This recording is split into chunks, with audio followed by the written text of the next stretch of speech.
Hello बच्चों, कैसे हैं आप सब लोग। Sir Mohammad Mahajan and welcome you all on this incredible platform of physics वाला। यकीनियंस कैसे हैं आप सब लोग। Good morning, good morning, good morning everyone. क्या हाल चाल हैं आप सब लोगों के। Good morning sir, good morning, good morning.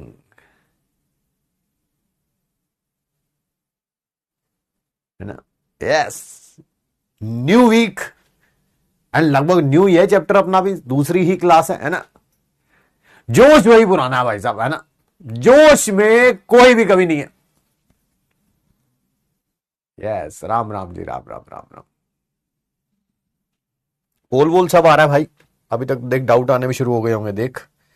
है ना, हर हर महादेव आ गया डाउट में। ये डाउट नहीं है, सत्य है बेटा, ये सत्य है।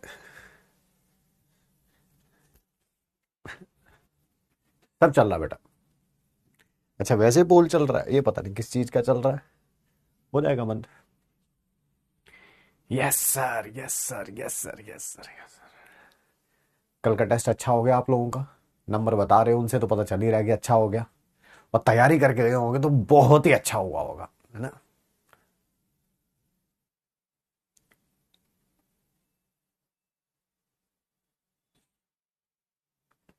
बढ़िया बढ़िया बढ़िया।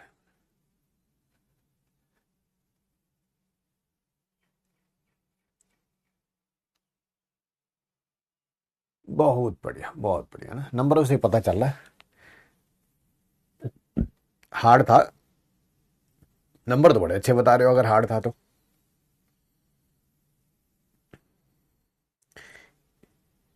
एक जना 800 बता रहा है, बाकी सारे जाने नंबर सही बता रहे हैं। बेटा 800 नहीं होंगे, वो -80 होंगे बेटा। माइनस -80 होंगे। जीरो तो जीरो हो गया, ठीक है।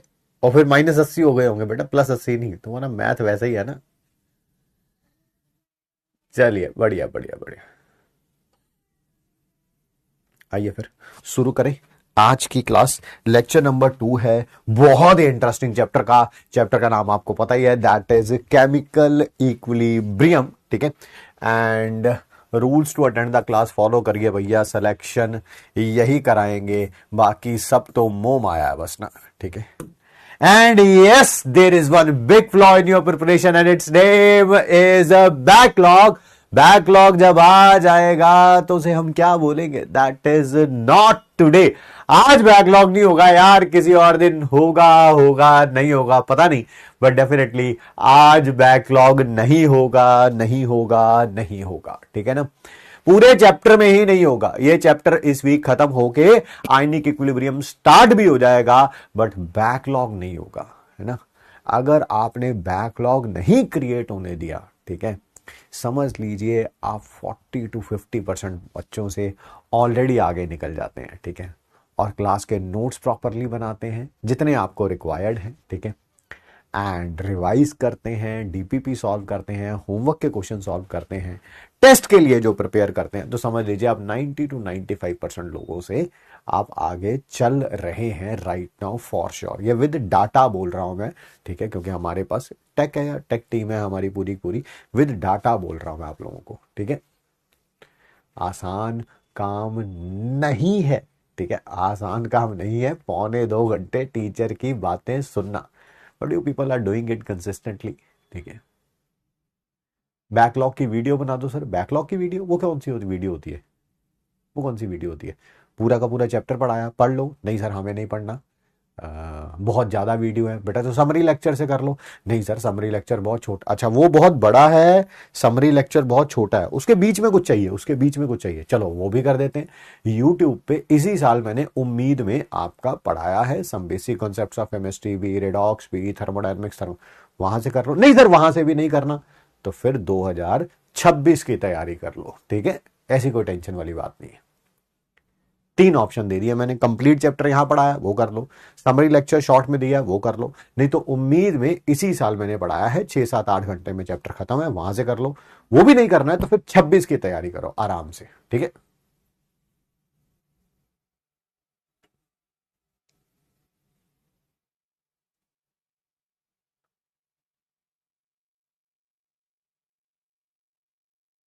सर जैसे एमआर सर ने कराया, मेरे ख्याल से एमआर सर ने 4-5 घंटे में करा दिया, तो मैंने भी 6-7 घंटे में करा दिया होगा, उम्मीद भी वहां से कर लो। ठीक है, प्रॉपर क्वेश्चंस भी हैं उसमें जैसे एमआर सर ने कराए होंगे। ठीक है, प्रॉपर सब कुछ है उसमें। ठीक है, करने वाले बनो, मतलब कि मैं क्या कह रहा हूं आपको, बात सुनिए फिर उसके बाद हम अपना चैप्टर स्टार्ट करते हैं,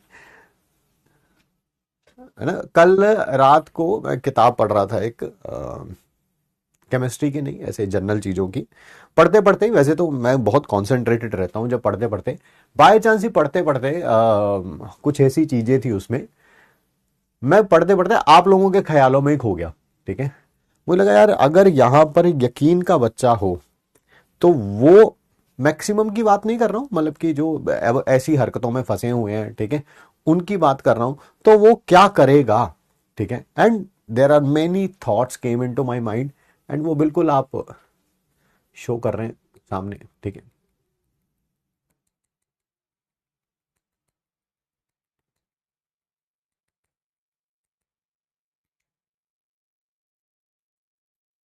चलिए चलिए चलिए चलिए, आओ यार, है ना। समरी लेक्चर सबको देखना जरूरी है, देख सकते हो, छोटा सा तो होता है यार, उसको 2x पे देख लिया करो एक बार रिवाइज करने के बाद। आइए क्या क्या करेंगे, लास्ट क्लास का रिवीजन करेंगे, रिएक्शन क्वेश्चन पढ़ेंगे, इक्विलिब्रियम कांस्टेंट पढ़ेंगे। रिएक्शन क्वेश्चन बाद में पढ़ना है, पहले इक्विलिब्रियम कांस्टेंट और उसके कैरेक्टरिस्टिक्स पढ़ने हैं। होमवर्क क्वेश्चंस देंगे आपको और होमवर्क मॉड्यूल से भी देंगे। आइए शुरू करते हैं without wasting any time, start last class का रिवीजन। ठीक है सर, लास्ट क्लास में हमने क्या पढ़ा था, इक्विलिब्रियम। सर इक्विलिब्रियम होता क्या है बेटा, किसी भी रिवर्सिबल रिएक्शन में दो प्रकार की रिएक्शन होती है, एक होती है फॉरवर्ड, फॉरवर्ड में रिएक्टेंट जो है वो प्रोडक्ट में कन्वर्ट होता है, और एक होती है बैकवर्ड, बैकवर्ड में प्रोडक्ट जो है वो रिएक्टेंट में कन्वर्ट होता है। इक्विलिब्रियम एक ऐसी चीज है जब रेट ऑफ फॉरवर्ड रिएक्शन और रेट ऑफ बैकवर्ड रिएक्शन दोनों क्या हो जाते हैं, सेम। मैंने ये नहीं कहा है कि, मैंने ये नहीं कहा है आपसे कि जितना रिएक्टेंट, मतलब कि आधा रिएक्टेंट प्रोडक्ट में कन्वर्ट हो गया, मैंने ऐसा नहीं कहा। मैंने कहा रेट ऑफ कन्वर्जन दोनों का क्या हो गया है, सेम हो गया है। यानी कि अगर 1 सेकंड में 5 मॉलिक्यूल रिएक्टेंट से प्रोडक्ट में कन्वर्ट हो रहे हैं, तो 1 सेकंड में ही 5 मॉलिक्यूल प्रोडक्ट से रिएक्टेंट में कन्वर्ट हो गया, दोनों का रेट सेम हो गया है, नंबर नहीं। ऐसा नहीं है कि 50 मोल्स इसके हैं 50 मोल्स इसके हैं, नहीं, ऐसा नहीं बोला है मैंने। ठीक है, ठीक है, तो इसे बोलते हैं आप इक्विलिब्रियम। इसमें सबसे पहले हमने पढ़ा था फिजिकल इक्विलिब्रियम, सॉलिड लिक्विड में, लिक्विड गैस में, सॉलिड गैस में, और गैस और सॉल्यूशन में। सॉलिड लिक्विड में क्या था, पानी और आइस को ले लिया था एक आइसोलेटेड कंटेनर के अंदर 0 डिग्री सेल्सियस पे और 1 atm प्रेशर पे। तब हमने देखा था rate of melting of ice is equal to rate of freezing of water हो गया था। तो फिजिकल इक्विलिब्रियम आ गया था सॉलिड और लिक्विड के बीच में। इसी तरह से एक हमने कंटेनर ले लिया था आइसोलेटेड, उसके अंदर कोई वॉलाटाइल लिक्विड रख दिया था जैसे कि पानी, किसी भी रूम टेम्परेचर पे, तो रेट ऑफ इवेपोरेशन और रेट ऑफ कंडेंसेशन जब सेम हो गया था तब क्या आ गया था, equilibrium. Same goes for solid gas as well as gas and solution. उसके बाद हमने पढ़ा था केमिकल इक्विलिब्रियम, जहां पर केमिकल रिएक्शंस के बारे में बात तो होगी। केमिकल इक्विलिब्रियम यही है, चाहे फिजिकल हो या केमिकल हो, डेफिनेशन तो यही रहेगी, जब रेट ऑफ फॉरवर्ड और रेट ऑफ बैकवर्ड क्या हो जाएगा, सेम हो जाएगा। उसके बाद हमने पढ़ा था that is law of mass action. Law of mass action क्या कहता है कि किसी भी केमिकल रिएक्शन में जो रेट होता है ना, वो प्रोपोर्शनल होता है concentration of the reacting species raise to power their stoichiometric coefficient. यानी कि रेट ऑफ फॉरवर्ड रिएक्शन किसके प्रोपोर्शनल होगा, ए की पावर ए और बी की पावर बी, क्योंकि फॉरवर्ड रिएक्शन में ये दोनों रिएक्टिंग है। इसी तरह से रेट ऑफ बैकवर्ड रिएक्शन किसके प्रोपोर्शनल होगा, सी की पावर सी और डी की पावर डी। सर ये तो प्रोपोर्शनल है, अगर इसे इक्वल टू में कन्वर्ट करेंगे तो कोई ना कोई कांस्टेंट आएगा। यहां पर क्या है, K F which is rate constant of forward reaction. यहां पर क्या आएगा, K B, that is rate constant of backward reaction. जब इक्विलिब्रियम आएगा ये दोनों रेट क्या हो जाएंगे, सेम हो जाएंगे। तो के एफ ए की पावर ए, बी की power B is equal to K B, C की पावर सी और डी की पावर डी। के एफ भी एक कांस्टेंट है, के बी भी एक कांस्टेंट है, दोनों को डिवाइड करके एक नया कांस्टेंट आ जाएगा जिसे क्या बोलेंगे आप, equilibrium constant in terms of concentration. इस सी का मतलब है in terms of concentration. Sir ये होगा किसके बराबर, ये इक्विलिब्रियम कांस्टेंट होगा किसके बराबर? बेटा ऊपर कॉन्सेंट्रेशन, ये कॉन्सेंट्रेशन है, दिस इज कॉन्सेंट्रेशन किसकी, सी की, ये कॉन्सेंट्रेशन डी की, कॉन्सेंट्रेशन ए की, कॉन्सेंट्रेशन बी की। केसी किसके बराबर होगा, ये रेशियो होगी ऊपर कॉन्सेंट्रेशन प्रोडक्ट की, नीचे कॉन्सेंट्रेशन रिएक्टेंट की, हर एक की पावर में क्या होगा, उसका स्टोशियोमेट्रिक कोफिशिएंट। ठीक है सर। सर जैसे के सी है, क्या वैसे ही कोई और भी इक्विलिब्रियम कांस्टेंट हो सकता है? बिल्कुल हो सकता है, दैट इज केपी। जहां पर कॉन्सेंट्रेशन थी वहां पार्शियल प्रेशर आ जाएगा। द ओनली डिफरेंस इज जहां कॉन्सेंट्रेशन थी वहां पार्शियल प्रेशर आ जाएगा। क्या केपी और केसी का कोई रिलेशन होता है? Yes, KP is equal to KC R T की पावर डेल्टा एन जी। अगर डेल्टा एन जी जीरो आया तो केपी केसी के इक्वल हो जाएगा। अगर डेल्टा एन जी पॉजिटिव आया तो केपी केसी से बड़ा हो जाएगा। अगर डेल्टा एन जी नेगेटिव आया तो केपी केसी से छोटा हो जाएगा। सर डेल्टा एन जी कैसे निकालते थे? नंबर ऑफ मोल्स प्रोडक्ट के गैस वाले minus number of moles reactant के गैस वाले। ठीक, बढ़िया बढ़िया बढ़िया।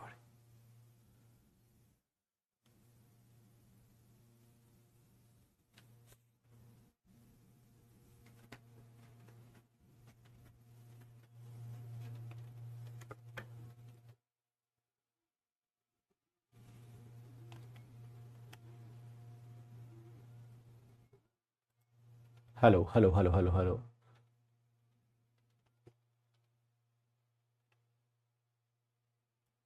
Hello hello hello hello hello बच्चों, हाँ ठीक है अब आवाज। सर आर की वैल्यू क्या लेनी है? 0.0821 लीटर एटीएम पर केल्विन पर मोल। सर इसको अप्रोक्सीमेटली हम लोग 1/12 भी कहते थे। बिल्कुल सही कह रहे हैं सर। अगर प्रेशर, ये जो पार्शियल प्रेशर है ये एटीएम में ना होके बार में होंगे तो 0.083 कह देना, लीटर बार पर केल्विन पर मोल। ठीक है,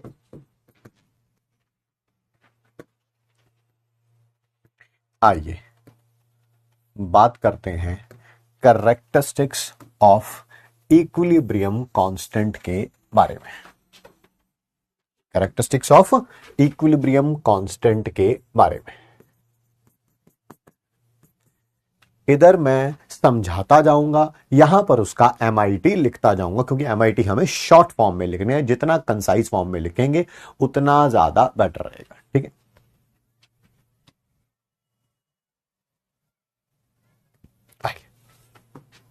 प्लीज इधर ध्यान दीजिएगा। देखिए, ए गैस में, बी गैस में, इसका के कैसे लिखा जाएगा? सर ऐसे लिखा जाएगा, ऊपर कॉन्सेंट्रेशन प्रोडक्ट की, नीचे रिएक्टेंट की, raise to power their stoichiometric coefficient. ठीक है सर, बहुत बढ़िया। आइए ध्यान से सुनिए बाबू, ध्यान से, है ना, थोड़ा सा बस कंसंट्रेशन लगाएंगे। चीजें बहुत आसान है और भगवान ने आपको दिमाग भी बहुत अच्छा दे रखा है, बस उसका यूटिलाइजेशन की जरूरत है। ठीक है, आइए आइए। ठीक है, जरा ध्यान से मुझे बताइए, ये ज्यादा कब आएगा? सर कोई भी वैल्यू तब ज्यादा होती है जब न्यूमिनेटर बड़ा हो और डिनोमिनेटर छोटा हो। बहुत बढ़िया। ये सबसे ज्यादा कब होगा? जब न्यूमिनेटर बहुत ज्यादा होगा, डिनोमिनेटर बहुत कम होगा। सर इनडायरेक्टली आप कह रहे हो रिएक्टेंट बहुत कम बचा होगा, प्रोडक्ट बहुत ज्यादा बना होगा। Absolutely right. जितना ज्यादा प्रोडक्ट बनेगा उतना ज्यादा केसी आएगा। यस सर, ठीक है। अगर केसी हाई है तो प्रोडक्ट फॉर्मेशन ज्यादा होगी। Absolutely right. यानी कि मान लेते हैं दो अलग अलग रिएक्शन के केसी दे रखे हैं, जिसका केसी ज्यादा होगा उसमें प्रोडक्ट ज्यादा बना होगा, यानी कि वो रिएक्शन ज्यादा कंप्लीट हुई होगी। ज्यादा कंप्लीट का मतलब वही है, ज्यादा कंप्लीट का मतलब वही है, इसके सारा रिएक्टेंट किसमें कन्वर्ट हो चुका है, प्रोडक्ट में कन्वर्ट हो चुका है, प्रोडक्ट में कन्वर्ट हो चुका है। ठीक है जी, ठीक है ठीक है। पर अगर केसी क्या होगा, लो, तो प्रोडक्ट फॉर्मेशन क्या होगी, लेस होगी। ठीक है, चलिए आइए सेकंड पॉइंट के बारे में बात करते हैं। सिर्फ ध्यान से आप सुनिए और समझिए। ठीक, जब भी हम इक्विलिब्रियम कांस्टेंट लिखते हैं, जैसे मान लीजिए मैं इस रिएक्शन का लिखूंगा CS प्लस O2 तो आपको पता ही है गैस होती है, गिव्स यू CO2 गैस। जब भी मैं इसका केसी लिखूंगा, या तो गैसियस सब्सटेंसेस लिखे जाएंगे और या क्या लिखे जाएंगे, दैट इज सॉल्यूशन वाले सब्सटेंसेस लिखे जाएंगे। प्योर सॉलिड और प्योर लिक्विड नहीं लिखा जाएगा। सर क्यों नहीं लिखा जाएगा? जैसे अगर मैं इसका केसी लिखूंगा, ऊपर तो कॉन्सेंट्रेशन CO2 की आएगी प्रोडक्ट की, नीचे सिर्फ और सिर्फ O2 की आएगी, इसकी नहीं आएगी क्योंकि ये प्योर सॉलिड है। अगर यही प्योर लिक्विड भी होता तब भी नहीं लिखा जाएगा। सर मैंने आपसे पूछा क्यों, ऐसा क्यों? ठीक है बेटा, ड्यूरिंग द रिएक्शन अगर प्योर सॉलिड हो या लिक्विड हो, उसका एक्टिव मास, क्या active mass? Sir active mass क्या होता है? लास्ट क्लास याद करो, जब मैंने लॉ ऑफ मास एक्शन पढ़ाना शुरू किया था, सबसे पहले मैंने कॉन्सेंट्रेशन को एक्टिव मास ही बोला था। ये जो अभी भी दोबारा बता देता, कोई टेंशन वाली बात नहीं है। ये कहां गया भाई, ये रहा। यहां पर जब प्रोपोर्शनलिटी का साइन लगाया था ना, तो इसको एक्टिव मास ऑफ ए बोलेंगे, active mass of B, active mass of C, active mass of D. ठीक है, during the reaction pure solid या प्योर लिक्विड का एक्टिव मास चेंज होता ही नहीं है। वो ड्यूरिंग द रिएक्शन क्या रहता है, कांस्टेंट रहता है, चेंज ही नहीं होगा। तो ना ही इसका मतलब उसका एक्टिव मास बढ़ रहा है ना कम हो रहा है, तो उसको लिखेंगे ही क्यों, उसको लिखेंगे ही क्यों। ठीक है, मैं प्रूफ भी करता हूं, ये बात प्रूफ भी करता हूं।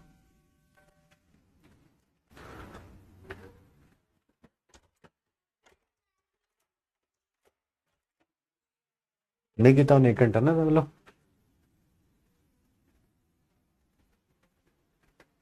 पक्का बंद कर दूं।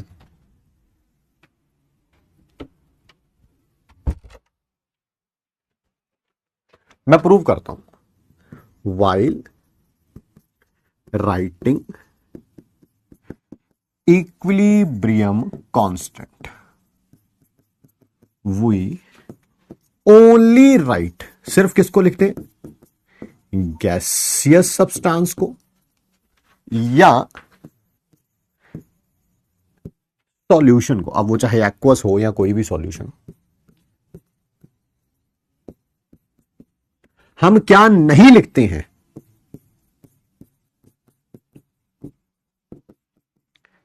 प्योर सॉलिड और प्योर लिक्विड।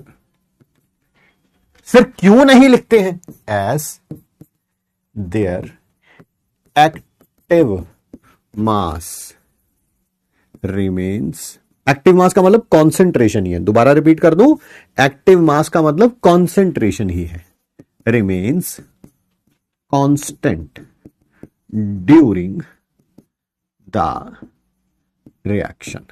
सिर्फ प्रूव करके दिखाओ कि जो प्योर सॉलिड है या प्योर लिक्विड है, उसका active mass through out the reaction क्या रहता है, कांस्टेंट ही रहता है। आइए बिल्कुल प्रूव करते हैं। ठीक है, ये देखिए, जिसे आप एक्टिव मास बोल रहे हैं या हम लोग जिसे कॉन्सेंट्रेशन भी बोल रहे हैं, जल्दी से बताइए कॉन्सेंट्रेशन क्या होती है। सर कॉन्सेंट्रेशन कई प्रकार की होती है, बट आप जनरली हम कॉन्सेंट्रेशन किसे बोलते हैं, मोलैरिटी को। किसको बोलते हैं हम लोग, मोलैरिटी। तो number of moles divided by volume. क्या नंबर ऑफ मोल्स ऐसे लिखे जाएंगे, mass of substance by molar mass of substance, बिल्कुल सर।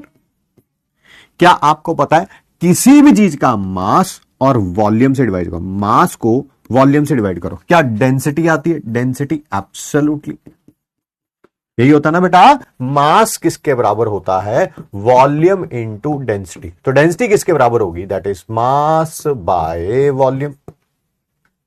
आप चाहें तो ये बी हटा भी सकते हैं, कुछ ऐसा नहीं है कि बी लिखना ही लिखना है। ये था मोल्स बाय वॉल्यूम। मोल्स किसके बराबर होते हैं? मास बाय मोलर मास, और वॉल्यूम तो है यहां पे। मास बाय वॉल्यूम क्या हो गई? डेंसिटी, और नीचे क्या आ जाएगा? Molar mass. क्या प्योर सॉलिड या प्योर लिक्विड की, चाहे प्योर सॉलिड हो या प्योर लिक्विड हो, क्या उसका ये वाला हिस्सा कांस्टेंट रहता है? बिल्कुल सही कह रहे हैं सर। गैस का चेंज हो जाता है, सॉल्यूशन का चेंज हो जाता है। हाँ सर, गैस का तो चेंज हो जाता था, हमने पढ़ा भी था स्टेट्स ऑफ मैटर में। Density is equal to P M by R T. P M by R T है ना, प्रेशर चेंज करेंगे, टेम्परेचर चेंज करेंगे तो डेंसिटी भी चेंज हो सकती है, ठीक है। और मोलर मास, सर ये तो हर किसी का कांस्टेंट होता है, चाहे सॉलिड हो, लिक्विड हो, गैस हो, मतलब कि जो भी चीज है, चाहे पानी है, उसका मोलर मास हमेशा 18 ग्राम ही रहना है पर मोल। CO2 का हमेशा 44 ही रहना है, ये तो हमेशा ही कांस्टेंट होता है, इसका तो कोई लेना देना है नहीं। तो प्योर सॉलिड या प्योर लिक्विड के लिए ये भी कांस्टेंट है, ये भी कांस्टेंट है, तो दोनों की रेशो जो कि कॉन्सेंट्रेशन है वो भी क्या रहेगी? कांस्टेंट ही रहेगी थ्रू आउट द रिएक्शन। इसी कारण हम जब भी कोई प्योर सॉलिड होगा या प्योर लिक्विड होगा उसको इक्विलिब्रियम कांस्टेंट में नहीं लिखेंगे, नहीं लिखेंगे, नहीं लिखेंगे, ठीक है। सर एक्वस का क्या होगा? लिखेंगे बेटा, एक्वस का मतलब सॉल्यूशन होता है। NaCl को अगर आपने पानी में डाल रखा है NaCl एक्वस, तो उसे तो लिखना ही पड़ेगा ना, सॉल्यूशन हो गया ना।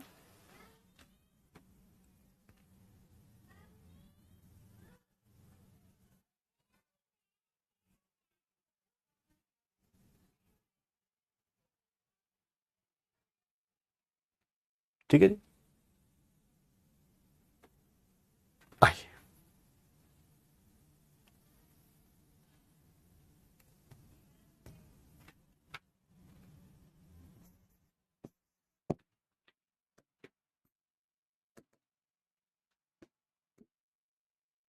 आगे बढ़ते हैं और बातें करते हैं, ठीक है। और क्या बताएं, जगह नहीं है एक्चुअली यहाँ पे ना यार, तो अगले पेज पे चले, अगले पेज पे चलें।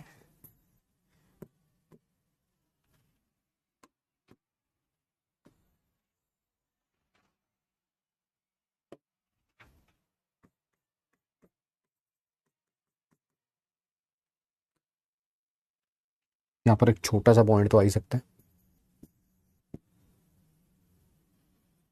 कौन सा लिख दूं? छोटा सा, छोटा सा, छोटा सा, नहीं आ पाएगा, 3-4 लाइन ले लेंगे। आओ फिर,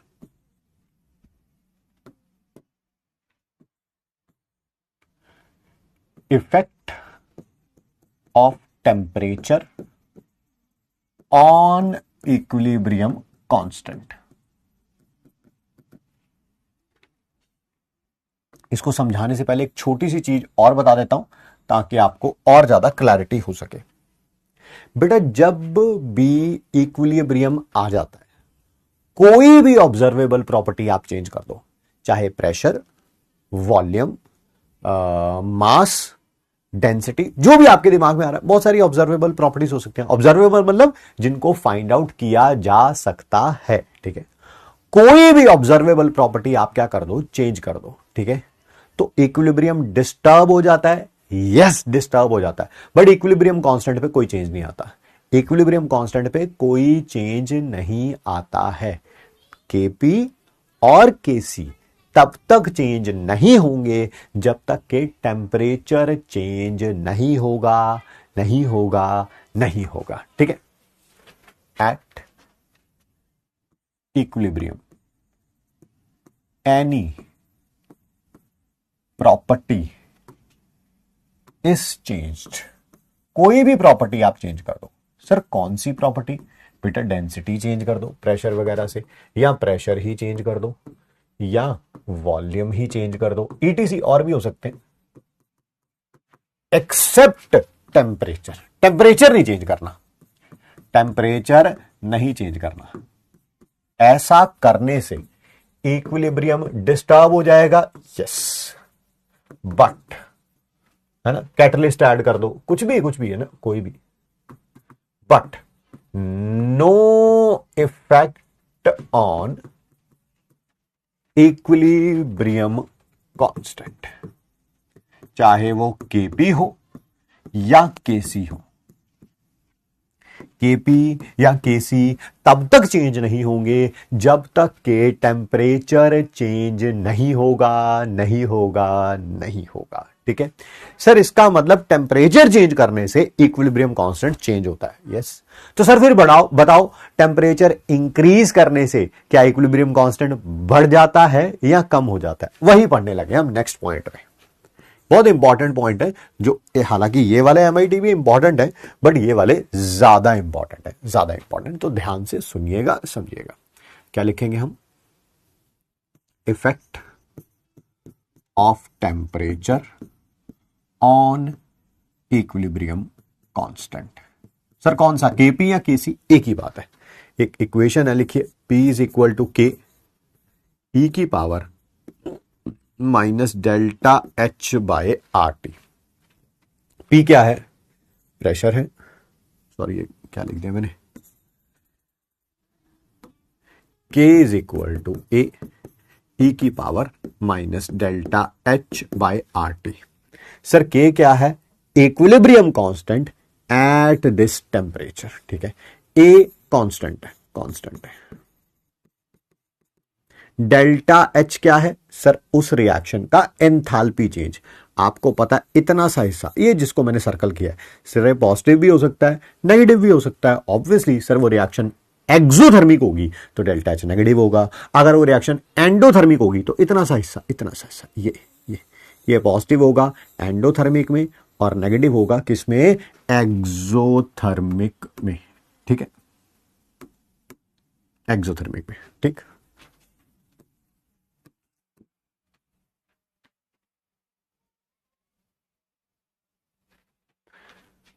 at equilibrium any property, density, pressure, catalyst, volume, etc, except and then equilibrium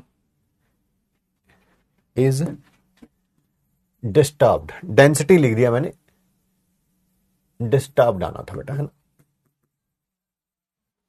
disturbed. तुम्हारे साथ रह रह के मैं भी डिस्टर्ब होने लगा हूं ना, है ना, तेरा होने लगा हूं। बिल्कुल जी, बिल्कुल बिल्कुल। ठीक है, अच्छा, अगर मैं इसी को अलग अलग टेम्परेचर पे लिखता हूं, इसी को अलग अलग टेम्परेचर पे लिखूंगा। पहले टेम्परेचर T1 था, इक्विलिब्रियम कांस्टेंट K1 हो गया। बाद में टेम्परेचर T2 था, इक्विलिब्रियम कांस्टेंट K2 हो गया। दोनों को इक्वेट करने के बाद ये इक्वेशन बनेगी।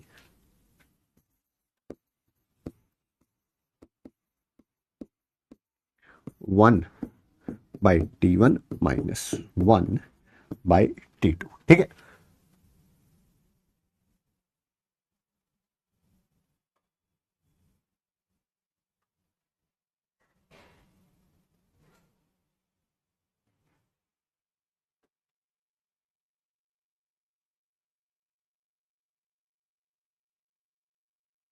बहुत बढ़िया। सर K1 क्या है बेटा? Equilibrium constant at temperature T1। K2 क्या है? Equilibrium constant at temperature T2। Sir delta H क्या है? That is change in enthalpy. उसे पहले से पानी बॉटल ले लो, पानी। ठीक है, डेल्टा एच क्या है? उस रिएक्शन का एंथैल्पी चेंज। सर अभी तक आप टॉपिक पर आए ही नहीं। मैंने कहा क्या था टॉपिक का नाम? Sir effect of temperature on equilibrium constant, कि टेम्परेचर बढ़ाने से या कम करने से इक्विलिब्रियम कांस्टेंट पे क्या फर्क पड़ेगा। आइए इधर साथ में समझा देता हूं, बट फिर वही बोला मैंने, एमआईटी में हमें सिर्फ छोटी छोटी चीजें लिखनी होती है, इसी कारण मैं उसका एमआईटी यहां पे लिख दूंगा। ध्यान से सुनिएगा, समझिएगा।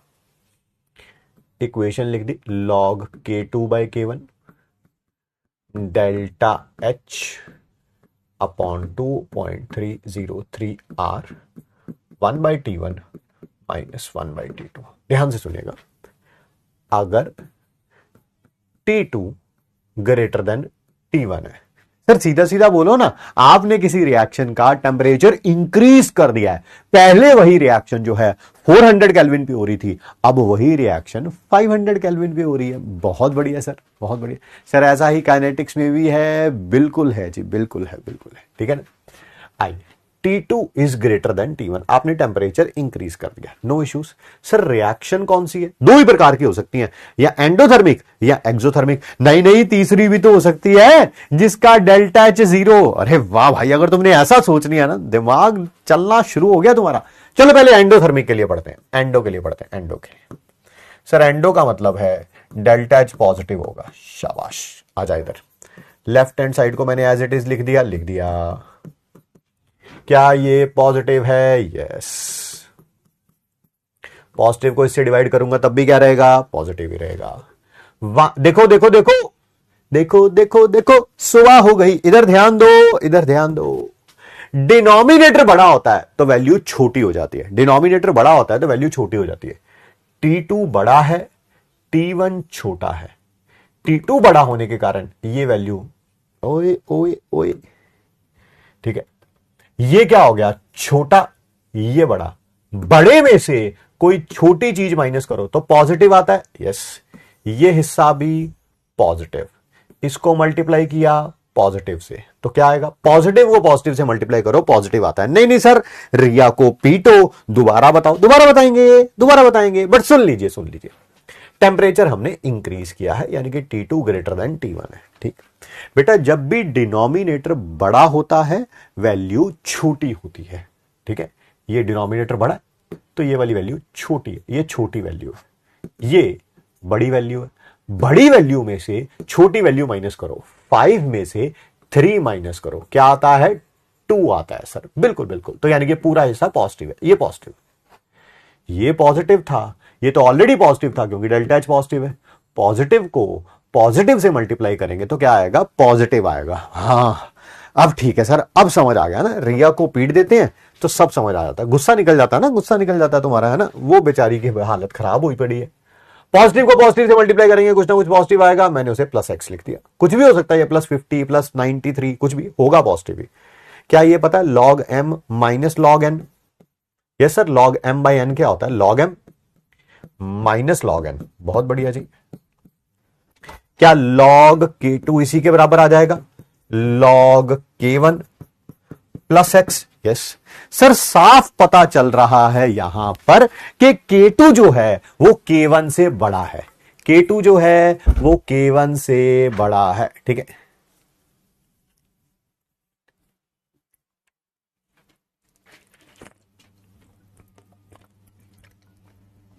पानी नहीं आ रहा इसमें, ये क्या हो गया?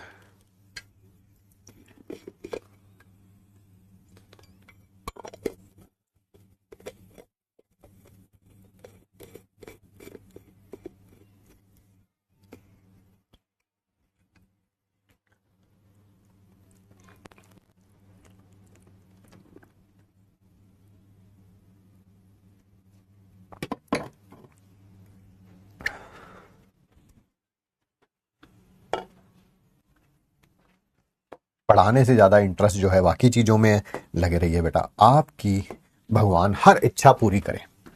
जो जो आप करने के लिए आए हैं वो आप करिए। देखिए मैं पढ़ा लेता हूं, है ना। क्या यहां पे साफ पता चल गया? For endothermic reaction,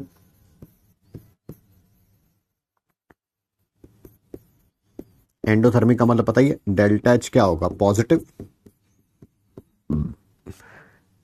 K2 greater than K1 होगा S T2 greater than T1 है। अरे सर ऐसा मत लिखो ना, ऐसा सीधी तरह ये लिखो, सीधी तरह ये लिखो।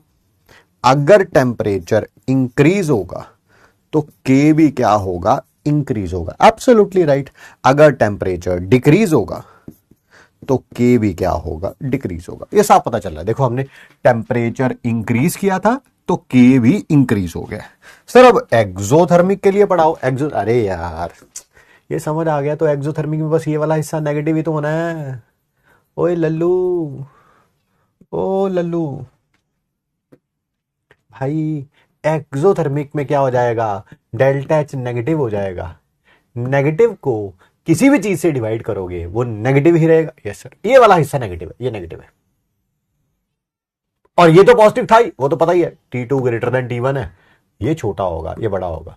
ये पॉजिटिव, ये नेगेटिव, पॉजिटिव को नेगेटिव से मल्टीप्लाई करोगे तो सर माइनस में आएगा। मैंने माइनस एक्स मान लिया, माइनस एक्स हो गया, माइनस एक्स हो गया।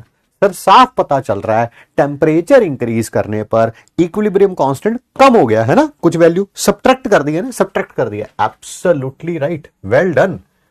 For exothermic reaction delta H क्या होता है, डेल्टा एच क्या होता है, नेगेटिव। तो इसमें क्या होगा, इसमें क्या होगा सर, इसमें क्या होगा, अगर टेम्परेचर इंक्रीज होगा तो इक्विलिब्रियम कांस्टेंट डिक्रीज होगा, और अगर टेम्परेचर डिक्रीज होगा तो इक्विलिब्रियम कांस्टेंट क्या होगा, इंक्रीज होगा। ठीक है, हाँ K2 स्मॉलर देन K1 होगा, सही कह रहे हैं बेटा आप। एक्सोथर्मिक में K2 लेस देन K1 होगा, एंडोथर्मिक में K2 ग्रेटर देन K1 होगा, अगर टेम्परेचर बढ़ाएंगे दोनों में तो। ठीक, 2 पॉइंट और लिखने हैं मेरे को बस। Next is unit of equilibrium constant, फिर उसके बाद लग जाएगी क्वेश्चंस की झड़ी, है ना। बस तेरा भाई अमित इतने क्वेश्चन कराएगा, इतने क्वेश्चन कराएगा कि किसी ने सोची ना होगी। बिल्कुल सही कह रहे हैं जी आप। ठीक है, तो इक्विलिब्रियम कांस्टेंट दैट इज, पहले तो लिखना है केसी। भाई केसी लिखा कैसे जाता है, ऊपर कॉन्सेंट्रेशन प्रोडक्ट की, नीचे रिएक्टेंट की। ऊपर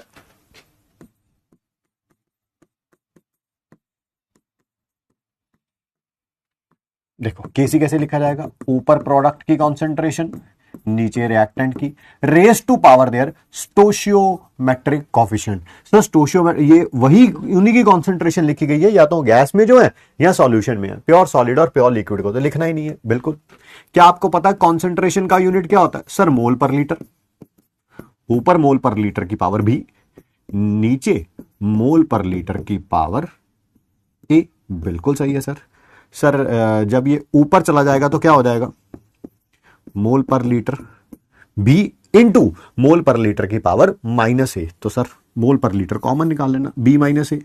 सर सीधी तरह बोल दो ना, सीधी तरह बोल दो, ये बी माइनस ए क्या है, बी माइनस ए क्या है, NPG number of moles of product in gaseous form, minus NRG number of moles of reactant in gaseous form. तो ये डेल्टा एनजी हो सकता है। एक मिनट रुक जाओ रुक जाओ रुक जाओ, ये सॉल्यूशन के भी हो सकते हैं सर डेल्टा एन जी, या तो गैस वाले डेल्टा एन, या तो गैस वाले, या डेल्टा एन सॉल्यूशन वाले। सॉल्यूशन वाले भी तो हो सकते हैं, जरूरी थोड़ा ये गैस वाले हो। ये मान लो एक्वस सॉल्यूशन होगा तब भी होगा, ये तब भी होगा। बिल्कुल सर, बिल्कुल बिल्कुल।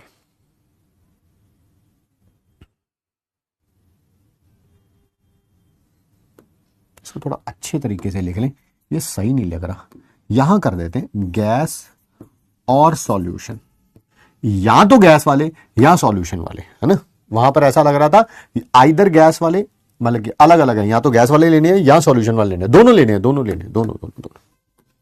तो सर ये आ गया, दैट इज मोल पर लीटर की पावर डेल्टा एन। कौन से रखने हैं, या तो गैस वाले हो सकते हैं या सॉल्यूशन वाले। सर और भी मत लिखो, एंड लिखो। वेरी गुड बेटा। बट सर अगर यही केपी होता तो, अगर यही केपी होता तो बेटा मोल्स पर लीटर जो कि कॉन्सेंट्रेशन का यूनिट होता है, केपी में पार्शियल प्रेशर होता है। अच्छा मैं भी कहूं ये आवाज कहां से आ रही है, मक्खी है ये। इतनी देर से मैं परेशान हो रहा हूं कि टक टक टक टक टक टक टक टक टक टक टक टक टक टक टक आवाज आ रही है। कभी एसी को देख रहा हूं, कभी इधर उधर देख रहा हूं कि कोई रूम में तो नहीं है जो खटखटा रहा है। अब पता चला मक्खी है। चलिए आइए, सिर्फ केपी क्या होगा। ठीक है बेटा, जहां पर कॉन्सेंट्रेशन का यूनिट था वहां पर प्रेशर का यूनिट आ जाएगा, दैट इज एटीएम। नहीं सर, अगर सारी चीजें बार में दी होंगी तो बेटा बार रख लियो, ठीक है। नहीं सर, अगर सारी चीजों का प्रेशर जो है वो पास्कल में दिया होता, अरे तो पास्कल रख लियो यार, ऐसी कैसी बातें कर रहा है भाई तू, ठीक है जी। चलिए चलिए, लास्ट पॉइंट, सबसे आसान पॉइंट, ठीक है, बट अगले पेज पे लिखूंगा, ठीक है। सबसे आसान एंड अगर करेक्टरिस्टिक्स ऑफ इक्विलिब्रियम कांस्टेंट में पिछले 20 साल के पेपर का या पिछले 30 साल के पेपर का भी आप एनालिसिस करेंगे, नीट के एग्जाम का सबसे ज्यादा क्वेश्चन इस अकेले पॉइंट से आए हैं। सबसे ज्यादा क्वेश्चन अगर आप करेक्टरिस्टिक्स ऑफ इक्विलिब्रियम कांस्टेंट में बात करेंगे, सबसे ज्यादा क्वेश्चन इसी पॉइंट से आए हैं, सबसे ज्यादा। 5 हो गया, ये अच्छे। ये क्या है, इक्विलिब्रियम कांस्टेंट पर क्या फर्क पड़ेगा स्टोशियोमेट्रिक कोएफिशिएंट का, या हमने अगर उसको अलग अलग स्टेप में कन्वर्ट कर दिया। बहुत आसान है, बहुत आसान है, सारा समझा के लिखूंगा मैं।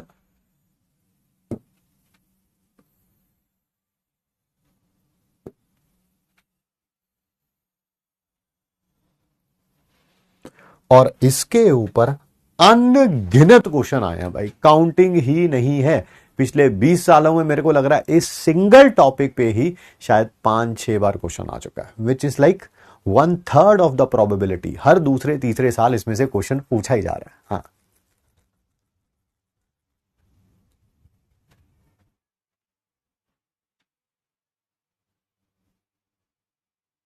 केपी में ओनली डेल्टा एन जी नहीं बेटा, सॉल्यूशन भी आएगा।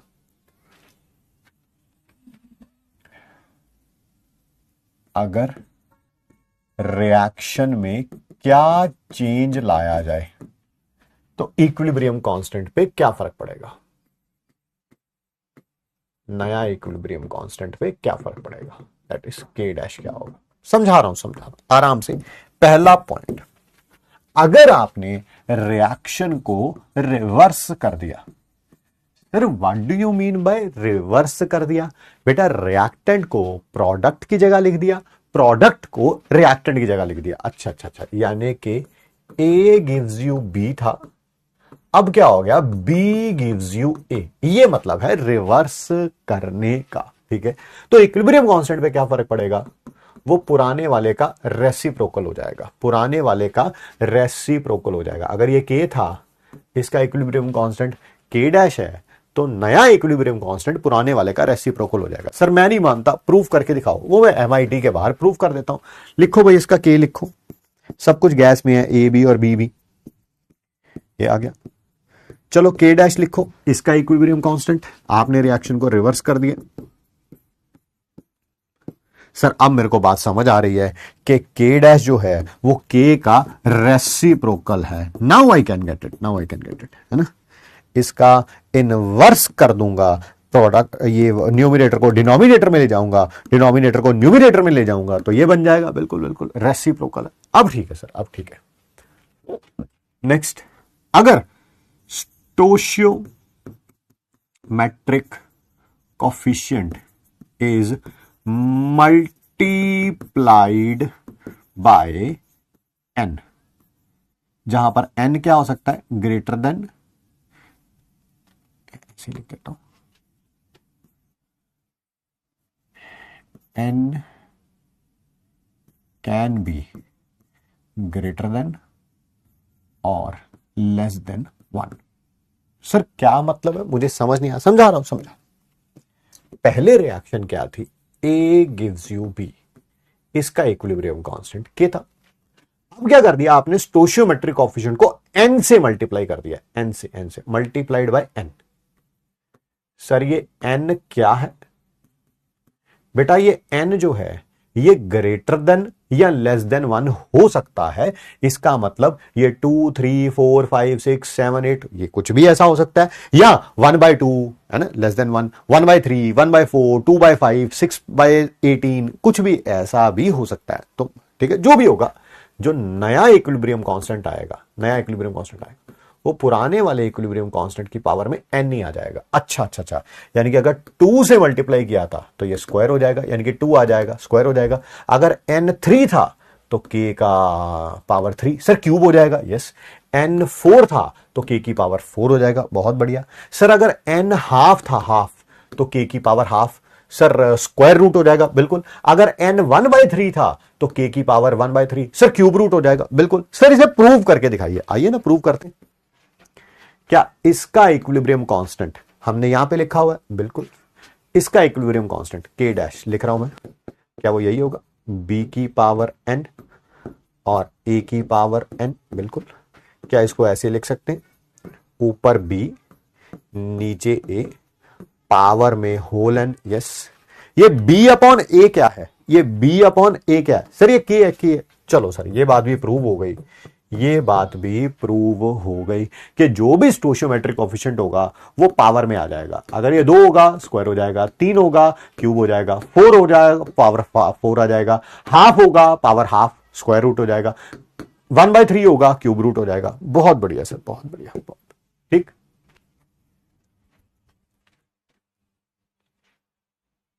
सर आपने बताया था रिवर्सिबल रिएक्शन जो है वो हिपोथेटिकल होती हैं। हाँ जी बिल्कुल हिपोथेटिकल होती हैं, बताओ। वो थर्मोडायनेमिकली था, यहां पर केमिकल के बारे में बात हो रही है, ये बात लास्ट क्लास में डिस्कस करी है, बट आप लास्ट क्लास में, सर थोड़ा जूम कर दो बेटा, कर रहा हूं थोड़ा जूम करता हूं, ऐसे कर रहा हूं। ओहो नहीं हो रहा, और करता हूं एक बार फिर ट्राई करता हूं। आवाज तो आ रही है जूम करने की, जूम नहीं हो रहा। एक बार और है ना, पूरे हाथ दोनों हाथों से ट्राई करता हूं, दोनों हाथों से। अरे बेटे साफ होता जा रहा है, जूम हो नहीं रहा बेटा, क्या करूं आप बताओ, और बताओ किसी और तरीके से मान जाओ, जूम तो नहीं हो रहा। देखो एक और बहुत अच्छा क्वेश्चन पूछा है, कह रहा है कि रिएक्टेंट और प्रोडक्ट का एन सेम होगा क्या।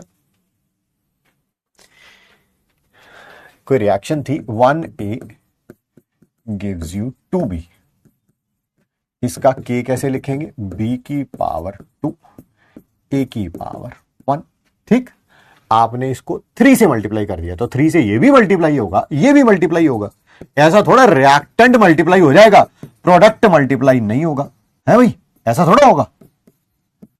अब लिख इसका k डैश, क्या वो b की पावर 6 है और a का क्यूब है, और क्या वो इसका क्यूब है, बोल क्या नहीं। इसको 3 बार लिख ले मल्टीप्लाई करके, यही बन जाएगा कि नहीं।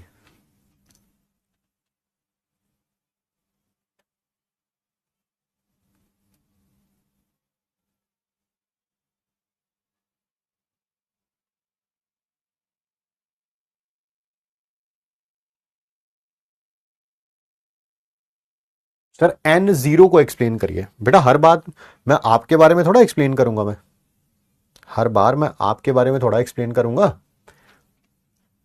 आपको अगर हर कोई कहता है कि आप जीरो जीरो जीरो, तो हर जगह जीरो नहीं रखना होता। आइए आगे बढ़ते हैं, थोड़ा और पढ़ते हैं। अगर रिएक्शन को स्प्लिट कर दिया आपने एन स्टेप्स में, एन क्या है, नंबर ऑफ स्टेप्स।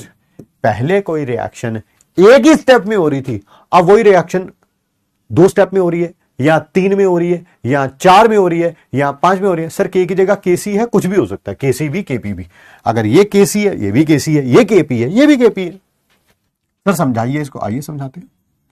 पहले रिएक्शन में हमने ए से बी बनाया एक ही स्टेप में, ठीक है। अभी भी ए से बी बना रहे हैं, बट पहले क्या किया, ए से सी बना लिया, फिर सी से डी बना लिया। इस रिएक्शन का इक्विलिब्रियम कांस्टेंट K1 है, इसका K2 है। तो K पता किसके बराबर होगा, K पता किसके बराबर होगा, अगर आपने दो, सॉरी बेटा बी लिखना था यहां पे,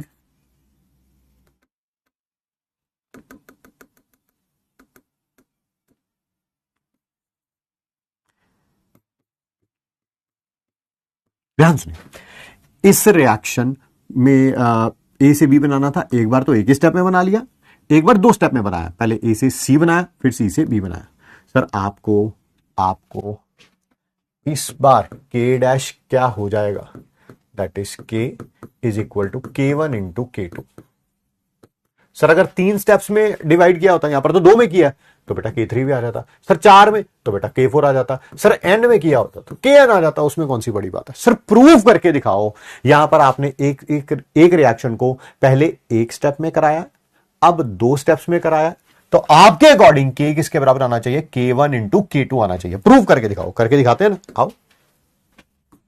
पहले A से B सीधा बनाया तो K आ गया B अपॉन ए,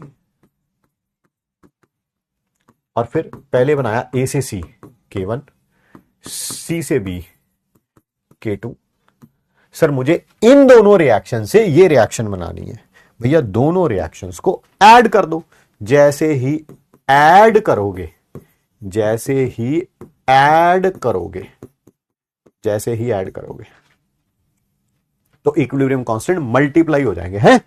मल्टीप्लाई कैसे हो जाएंगे? अरे यार देख, तू देख, K1 रख। सर K1 क्या होगा? C अपॉन ए। बहुत बढ़िया। K2 लिख, K2 सर वो क्या होगा? B upon C। बहुत बढ़िया। क्या ये C से C कैंसल आउट हो गया? यस। तो सर सीधी तरह ये नहीं बोल सकते थे कि जब भी 2 रिएक्शंस को ऐड किया जाएगा उनके के मल्टीप्लाई हो जाएंगे? बिल्कुल सही कह रहे हो, बिल्कुल। अगर यही 3 रिएक्शंस को ऐड करते तो K1 into K2 into K3 हो जाता। 4 रिएक्शंस को ऐड करते K1 into K2 into K3 into K4 हो जाता। ठीक है,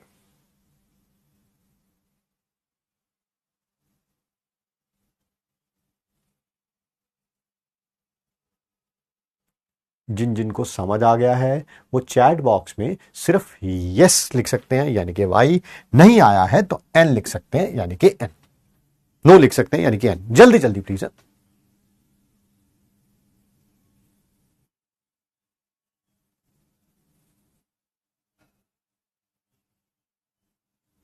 बढ़िया बढ़िया बढ़िया बढ़िया बढ़िया।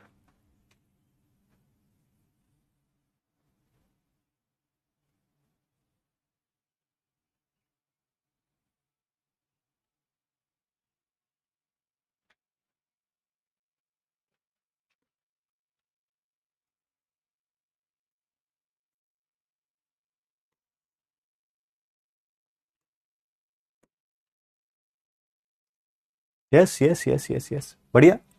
चलिए आइए, क्या इसी लाइन को मैं दोबारा लिख सकता हूं? अगर रिएक्शंस आर एडेड तो के भी क्या हो जाएगा? मल्टीप्लाई हो जाएगा। ठीक है,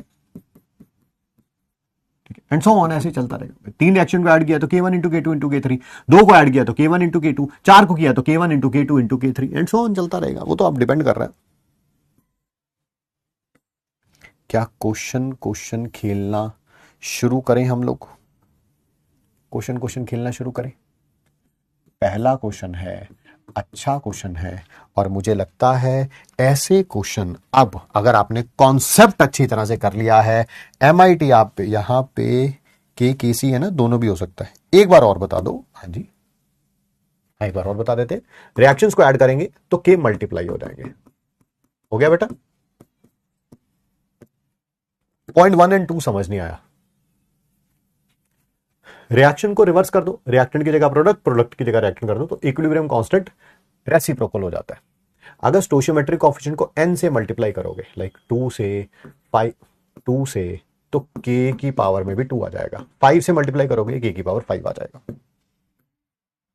ये इक्वेशन आई कहां से? ये वाली इक्वेशन कैसे आई? डिराइव करके आई बेटे, डिराइव करके। डिराइव करना नहीं आपको, ड्रॉप करके बच्चे। सर क्वेश्चंस याद नहीं रहता, क्या करें? क्वेश्चन याद ही नहीं करने होते? किसने कहा क्वेश्चन याद करने होते हैं? ओहो, अभी तक 6th क्लास पास कर रही हो बेटा, निकल आओ बाहर 6th क्लास से। कह रही क्वेश्चन याद करने होते हैं। ऐसे मैं भी 6th क्लास में था ना, तो हमारे टीचर ने एक गाइड लगा रखी थी। उस गाइड के एंड में 15-20 क्वेश्चन होते थे। ठीक है, वही याद करने होते थे और उन्हीं में से पेपर आता था। तो क्वेश्चन याद नहीं करने होते। जब 11th-12th में आ जाते हैं या 11th-12th पार कर लेते हैं, क्वेश्चन याद नहीं, कॉन्सेप्ट याद करना होता है, समझना होता है। एक बार समझ आ जाए ना, जैसे अब देखो जरा सर कैसे समझ आ जाए, मैं बताता हूं। इस रिएक्शन का इक्विलिब्रियम कांस्टेंट 8 दे रखा है, इसका पूछा हुआ है। सर पहली बात तो जो रिएक्टेंट था, जो प्रोडक्ट था उसको रिएक्टेंट बना दिया, और रिएक्टेंट को प्रोडक्ट बना दिया। सर अभी अभी आपने बोला था रिएक्शन रिवर्स कर दो तो इक्विलिब्रियम कांस्टेंट रेसिप्रोकल हो जाता है, ठीक है। दूसरी बात, स्टोशियोमेट्रिक कोएफिशिएंट, इसका 1 था 2 कर दिया, हाफ था 1 कर दिया, हाफ था 1 कर दिया, तो सर स्टोशियोमेट्रिक कोएफिशिएंट को 2 से मल्टीप्लाई कर दिया है, ठीक है। स्टोशियोमेट्रिक कोएफिशिएंट को 2 से मल्टीप्लाई करते थे तो के में उसकी पावर आ जाती थी। सर ये रहा 1/64 है ना। तो अब तुम क्वेश्चन रटने लगोगी, यहां पर 8 की जगह 18 आ गया तो अब भी तुम आंसर 1/8 का स्क्वायर ही लिख के आ जाओगी, है ना। क्वेश्चन याद ही नहीं करने होते।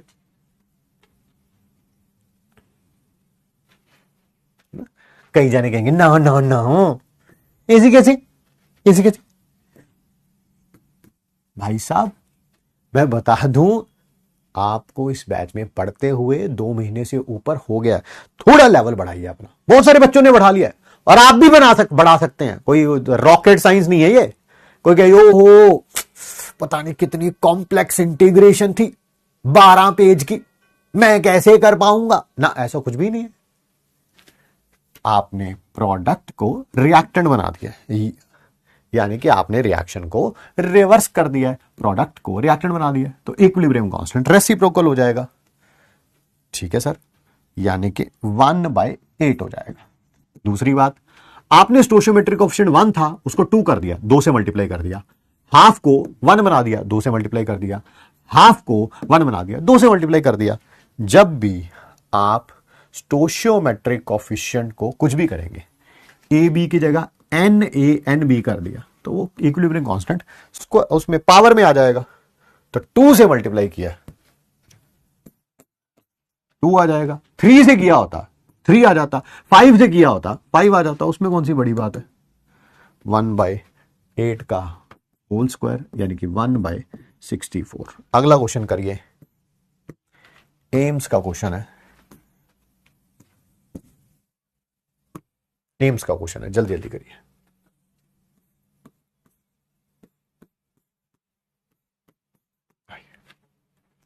K1 और K2 इक्विलिब्रियम कांस्टेंट दे रखे हैं दो रिएक्शन के, इस रिएक्शन का K1 इसका K2। आपसे इक्विलिब्रियम कांस्टेंट इस रिएक्शन का पूछा गया है। सर इन दोनों रिएक्शंस की हेल्प से ये इक्वेशन बनानी है, बहुत बढ़िया सर। सर XCO4 हमें रिएक्टेंट में चाहिए, क्या आपको यहां पे रिएक्टेंट में नजर आ रहा है। एक मिनट,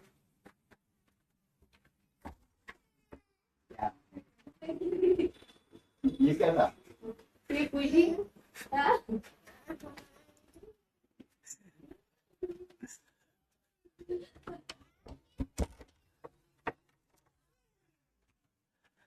चलिए चलिए चलिए, तो हमें XCO4 रिएक्टेंट में चाहिए था, यहां पर XCO4 रिएक्टेंट में था, ठीक है। चलिए बहुत बढ़िया सर।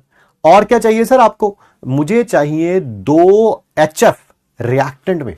सर यहां पे ये प्रोडक्ट में है तो उसको उल्टा करना पड़ेगा। इक्वेशन 2 मैंने एज इट इज रखा, बहुत बढ़िया। और ये जो 2HF है इसको उल्टा कर दिया, उल्टा कर दिया सर, माइनस कर दिया आपने, बिल्कुल। दो चीजों को ऐड करने पे, बुद्धि लगाना, बुद्धि बुद्धि, ठीक है।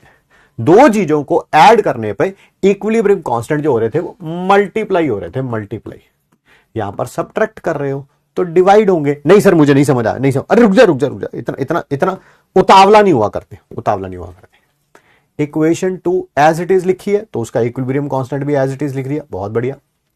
क्या फर्स्ट इक्वेशन को रिवर्स कर दिया, रिवर्स कर दिया। सर जिसको रिवर्स कर देते हैं उसका इक्विलिब्रियम कांस्टेंट रेसिप्रोकल में आ जाता है, तो ये आ जाएगा K2/K1। इतना करके देखो, अगर ये इक्वेशन बन जाती है तो मेरा आंसर सही है। करके देखे, लिखो इक्वेशन 2 एज इट इज लिखो, लिख दी sir. XCO4 plus XCF6 gives you XCOF4 plus XCO3F2 minus equation 1। Sir minus का मतलब क्या था, आपने रिवर्स कर दिया। जो प्रोडक्ट था उसको रिएक्टेंट में लिख दूंगा, जो रिएक्टेंट था उसको प्रोडक्ट में लिख दूंगा।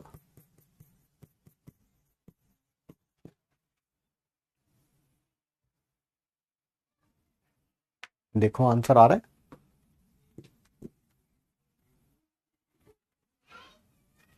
देखो आंसर आ रहा है सर। XCF6 और XCF6 कैंसल आउट हो गया, और क्या कैंसल आउट हो गया भाई, XCOF4 कैंसल आउट हो गया। इक्वेशन क्या बन गई, XCO4 plus 2HF gives you XC3O3F2 और H2O। सर बिल्कुल यही बनानी थी सर, आंसर आ गया फिर, आ गया K2/K1, ऑप्शन नंबर डी।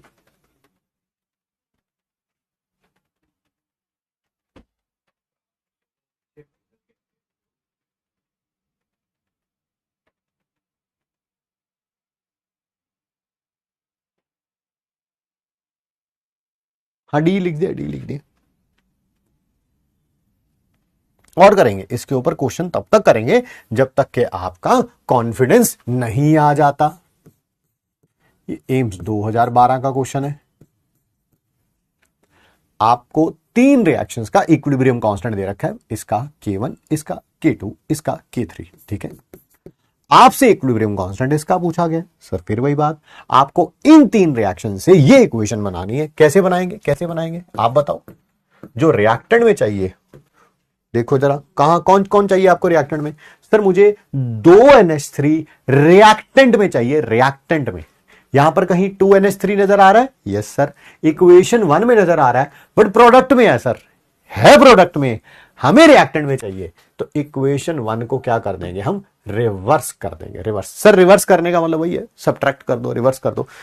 किसी को प्रॉब्लम है तो मैं रिवर्स ही लिख देता हूं, लो, है ना। कोई बोलते रिवर्स हो, लिखते माइनस हो, बेटा ले, अब तेरी इच्छा पूरी हो गई। सर और क्या चाहिए हमें, सर 2NO प्रोडक्ट में चाहिए। क्या कहीं तुम्हें 2NO नजर आ रहे हैं, यस सर। मुझे 2NO सेकंड इक्वेशन में नजर आ रहे हैं, प्रोडक्ट में है, प्रोडक्ट में ही चाहिए। तो बस फिर इक्वेशन 2 इसमें ऐड कर दो, बहुत बढ़िया। सर मुझे 3H2O भी प्रोडक्ट में चाहिए। क्या कहीं H2O नजर आ रहा है, यस सर। इक्वेशन 3 में नजर आ रहा है, और बट इसका 1 है, हमें 3 चाहिए, तो इसको 3 से मल्टीप्लाई करना पड़ेगा, 3 से मल्टीप्लाई करना पड़ेगा, प्लस 3 इंटू इक्वेशन 3। सर साफ पता चल रहा है, इक्वेशन 1 को आप क्या कर रहे हो, रिवर्स कर रहे हो, यानी कि इसका K रेसिप्रोकल हो जाना है, यानी कि K1 1/K1 हो जाना है। K1 सिर्फ यहां पर है, आंसर तो सिर्फ यहीं से आ जाएगा, है ना। थोड़ी सी भी बुद्धि लगाएंगे तो आपने जो पहला पॉइंट लिखा था उससे आगे कुछ करने की जरूरत ही नहीं है। रिवर्स इक्वेशन 1 का मतलब है जब भी किसी इक्वेशन को रिवर्स करते हैं उसका इक्विलिब्रियम कांस्टेंट रेसिप्रोकल हो जाता है, नीचे हो जाता है, नीचे। K1 की जगह 1/K1 हो जाना है। K1 सिर्फ यहीं पे है, तो आंसर तो यहीं से आ गया है सर। बट आप कहेंगे फिर भी सर पूरा पेन उठाओ, करके दिखाओ, कर देते हैं भाई। इक्वेशन 1 को रिवर्स कर दो, रिएक्टेंट प्रोडक्ट में आ जाएगा, प्रोडक्ट रिएक्टेंट में आ जाएगा, प्लस इक्वेशन 2, इक्वेशन 2 कर दो,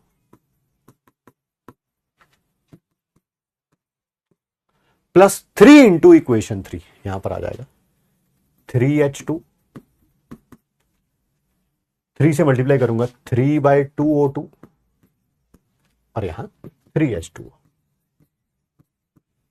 सर N2 से N2 कैंसल आउट, 3H2 से 3H2 कैंसल आउट, प्रोडक्ट में क्या बच गया, 2NO प्लस 3H2O, और रिएक्टेंट में 2NH3,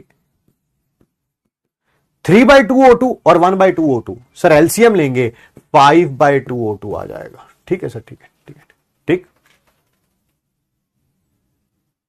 तो आंसर तो थिंक विदाउट इंक से ही आ जाएगा कि ऑप्शन नंबर सी है। बट फिर भी है ना, कई जानों की जान अटक जाती है, तो भैया मैं उनके लिए पूरा भी सॉल्व करके दिखा देता हूं।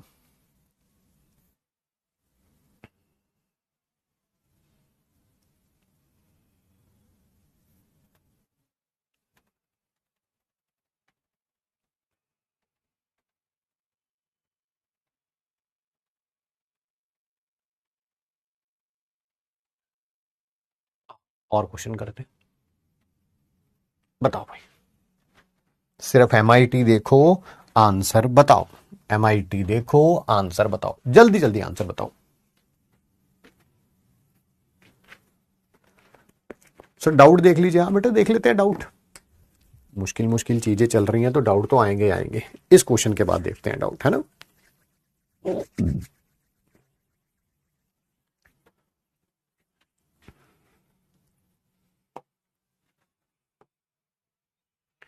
अगर वैल्यू इक्विलिब्रियम कांस्टेंट की ये आ रही है तो बताइए इक्विलिब्रियम सिस्टम में क्या होगा, प्रोडक्ट होगा, जितना रिएक्टेंट होगा उतना ही प्रोडक्ट होगा, सिर्फ रिएक्टेंट होगा, मोस्टली रिएक्टेंट होगा। सर अभी अभी शायद पहला एमआईटी का पहला पॉइंट यही लिखा है आपने, शायद पहला पॉइंट यही लिखा है, केसी हाई तो प्रोडक्ट ज्यादा, केसी लो तो प्रोडक्ट भी कम। बस पहले पॉइंट से आंसर आ गया सर, पहले पॉइंट से आंसर आ गया। सर केसी की वैल्यू तो बहुत ज्यादा है, 16 इंटू 10⁻11, बिल्कुल। तो बस फिर इसमें क्या होगा, मोस्टली प्रोडक्ट होगा। केसी ज्यादा है, प्रोडक्ट ज्यादा है, केसी कम है, प्रोडक्ट कम है, खत्म, टाटा बाय बाय। है कोई मुश्किल क्वेश्चन? ये 70% बच्चों ने सही दिया है जी। अब्रहनिल, मोहम्मद अहफाज, दीपांशु, सोनी, देवेश, प्रियांश, नवीन, निकिता, अर्पिता और Prince bio. Oh my God, क्या नाम है भाई, प्रिंस बायो। चलो बायो यो यो यो यो हन्नी सिंह। चलिए करिए, एम्स 2008 का क्वेश्चन है, अच्छा क्वेश्चन है, करिए। सर आपने बोला था इसके बाद डाउट लेंगे, हाँ चलो पहले डाउट ले लेते हैं भाई, पहले डाउट ले लेते हैं। फीवर है सर फिर भी लेक्चर ले रहे हैं, वेल डन शिवम जी, वेल डन। सर चीजें रिवाइज करके आती हैं तो पढ़ाई बिल्कुल स्मूथ होती है, ये बिल्कुल सही कह रहे हैं। अगर हम रिवीजन करेंगे तो डाउट आ ही नहीं सकता है। देखो सब जाने प्रवचन दे रहे हैं सारे के सारे, ये प्रवचन नहीं दे रहा, ये तो चलो अच्छी बात बता रहा है। सर मैंने इक्विलिब्रियम से क्लासेस लेना चालू किया, आप प्लीज बता सकते हैं कि क्वेश्चन और उसके सॉल्यूशन भी पूरा लिखना है क्या? लिख सकते हैं। एमआईटी का पॉइंट 3 और 4 सेम है, चलो लव यू सर। सर ये नहीं समझा मेरे को, ये नहीं समझा मेरे को नहीं समझा, मैं समझा देगा दोबारा। ये इक्वेशन बनानी है इन दोनों इक्वेशन की हेल्प से, तो बना लिया मैंने। इक्वेशन 2 को एज इट इज लिखा, 1 को रिवर्स किया, बन गई इक्वेशन। K3 की पावर 3 कैसे आया ऑप्शन में? सही है, सही है। इसकी आंख कह रहा, अब ये K3 की पावर क्यूब कैसे हो गया?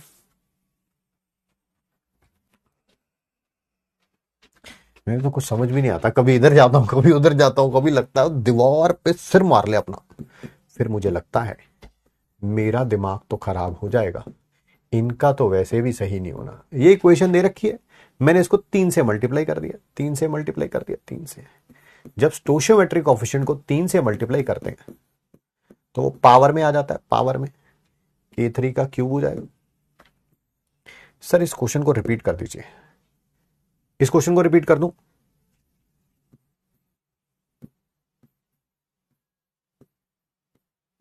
रिपीट, ठीक है। आइए आगे बढ़ते हैं और अगला क्वेश्चन करते हैं बेटा, है ना।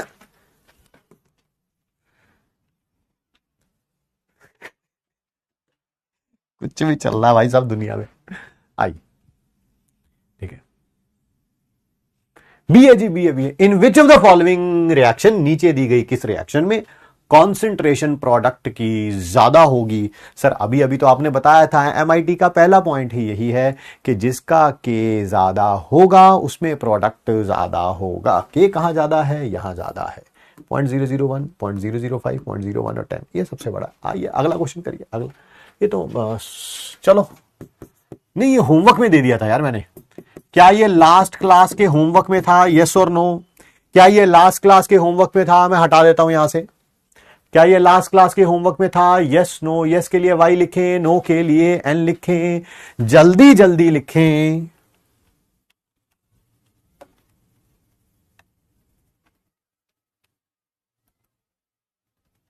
Yes yes yes yes yes yes yes. तो इसको यहां से हटा देंगे।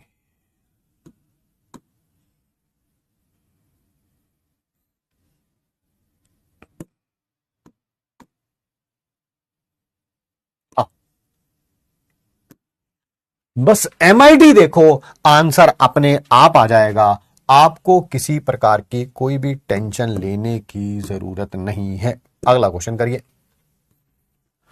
On doubling P and V with constant temperature. आपने प्रेशर भी डबल कर दिया है, वॉल्यूम भी डबल कर दिया है एट कांस्टेंट टेम्परेचर। तो इक्विलिब्रियम कांस्टेंट पे क्या फर्क पड़ेगा? सर इक्विलिब्रियम कांस्टेंट चाहे केपी हो चाहे केसी हो, ये तब तक चेंज नहीं होते जब तक के टेम्परेचर चेंज नहीं होता है। टेम्परेचर चेंज नहीं होता है तो इक्विलिब्रियम कांस्टेंट में कोई चेंज नहीं आएगा, क्योंकि टेम्परेचर में कोई चेंज नहीं है।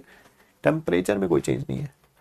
Option number A is the answer. 91% बच्चों का सही है। Well done, well done.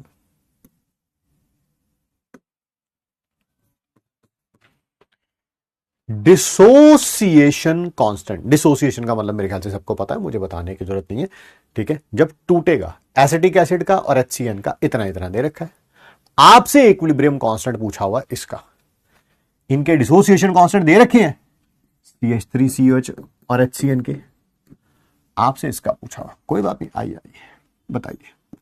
Dissociation constant पानी में डालेंगे, डिसोशिएट हो जाएंगे। बताओ भैया कैसे डिसोशिएट होता है? सर आई से एसीटेट आयन में और हाइड्रोजन आयन में। एसिड का काम ही वही H पॉजिटिव आयन देना। इसका इक्विलिब्रियम कांस्टेंट कितना दे रखा है? 1.5 इंटू 10⁻⁻⁵। और HCN का कितना दे रखा है? डिसोसिएशन कांस्टेंट कितना दे रखा है भैया? 4.5 इंटू 10⁻⁻10। आपसे इक्विलिब्रियम कांस्टेंट इसका पूछा हुआ है। सर फिर भाई दो रिएक्शंस का दे रखा है, आपसे थर्ड रिएक्शन, ये रही थर्ड रिएक्शन, इसका पूछा हुआ है। सर कैसे आएगा? आपको दोनों रिएक्शन की हेल्प से ये बनाना है। सर CH3COH रिएक्टेंट में चाहिए, मुझे यहां रिएक्टेंट में नजर आ रहा है, एज इट इज लिख दूंगा। सर और साथ में मेरे को CN रिएक्टेंट में चाहिए, मेरे को यहां पे प्रोडक्ट में दे रखा है। तो सर इसको रिवर्स कर दो, इसको रिवर्स कर दो, रिवर्स। इतना करते ही देखो आंसर तो आ जाएगा, ठीक है। इक्वेशन 1 को एज इट इज लिखा, उसका K1 भी एज इट इज लिख दिया। जिसका इक्वेशन रिवर्स करते हैं उसका इक्विलिब्रियम कांस्टेंट जो है वो रेसिप्रोकल में आ जाता है। ये लो सर आंसर।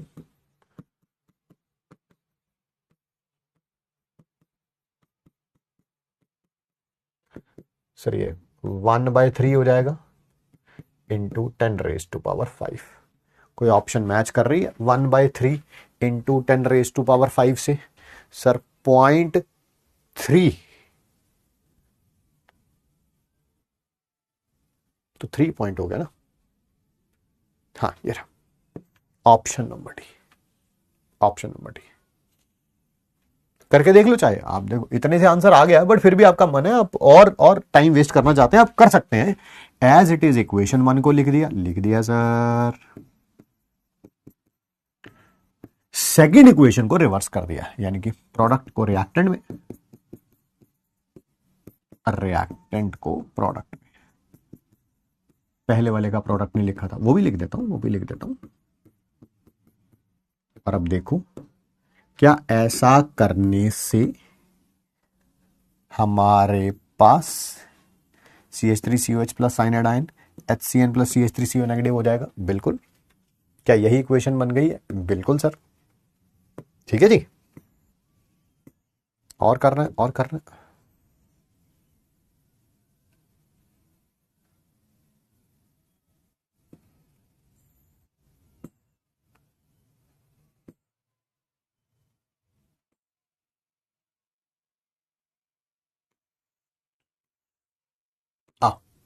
जेई मेंस का क्वेश्चन है ये, जेई मेंस में आया हुआ है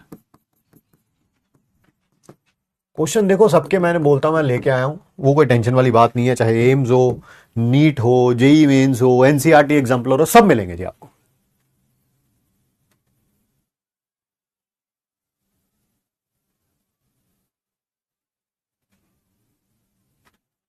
इसमें मेरे को लग रहा है वो ये वही क्वेश्चन है ना जिसमें गड़बड़ होनी है। 1 2 3 4 5 6 7 8 9 10 11, एक और आना है यहाँ पे, वाइट कलर। मुझे हाँ डायग्राम बनाने में गलती हुई है। अब ठीक है जी, अब करो। आओ, in the figure shown below, नीचे दी गई रिएक्शन में रिएक्टेंट को स्क्वायर से रिप्रेजेंट किया। ये रिएक्टेंट है, रिएक्टेंट कितने रिएक्टेंट है जी? 6 है सर, 6। और प्रोडक्ट को सर्कल से रिप्रेजेंट किया गया। ये प्रोडक्ट है सारे के सारे सर। आपसे इक्विलिब्रियम कांस्टेंट पूछा गया। सर क्या इक्विलिब्रियम कांस्टेंट यही होता है? ऊपर प्रोडक्ट कितने हैं, नीचे रिएक्टेंट कितने हैं। सर प्रोडक्ट कितने हैं? सर सर्कल कितने हैं? 12 हैं सर, काउंट कर लो। 1 2 3 4 5 6 7 8 9 10 11 12। नीचे रिएक्टेंट, सर रिएक्टेंट कितने हैं? Square 1 2 3 4 5 6। So 12 divided by 6 comes out to be 2, है ना। आसान क्वेश्चन है बट फ्रेश क्वेश्चन है, आप ये कह सकते हैं।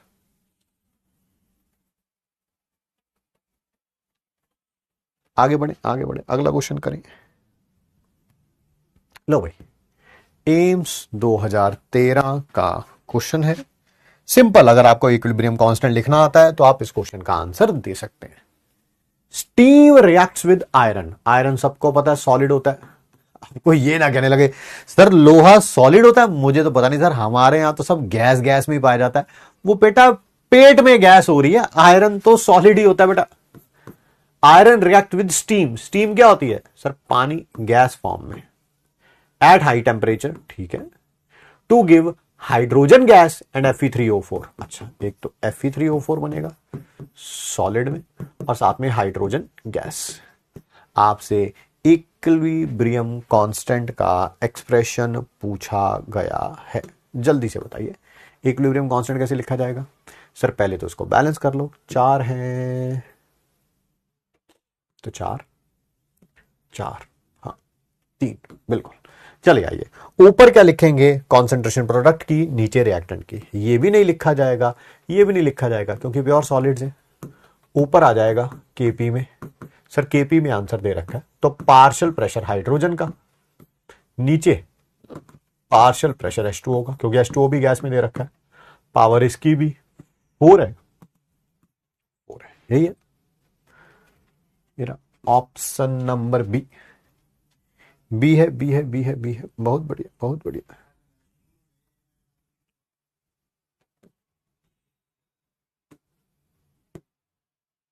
चलिए बढ़िया। मेरे ख्याल से अब समय आ गया है कि अगले टॉपिक की तरफ बढ़ा जाए।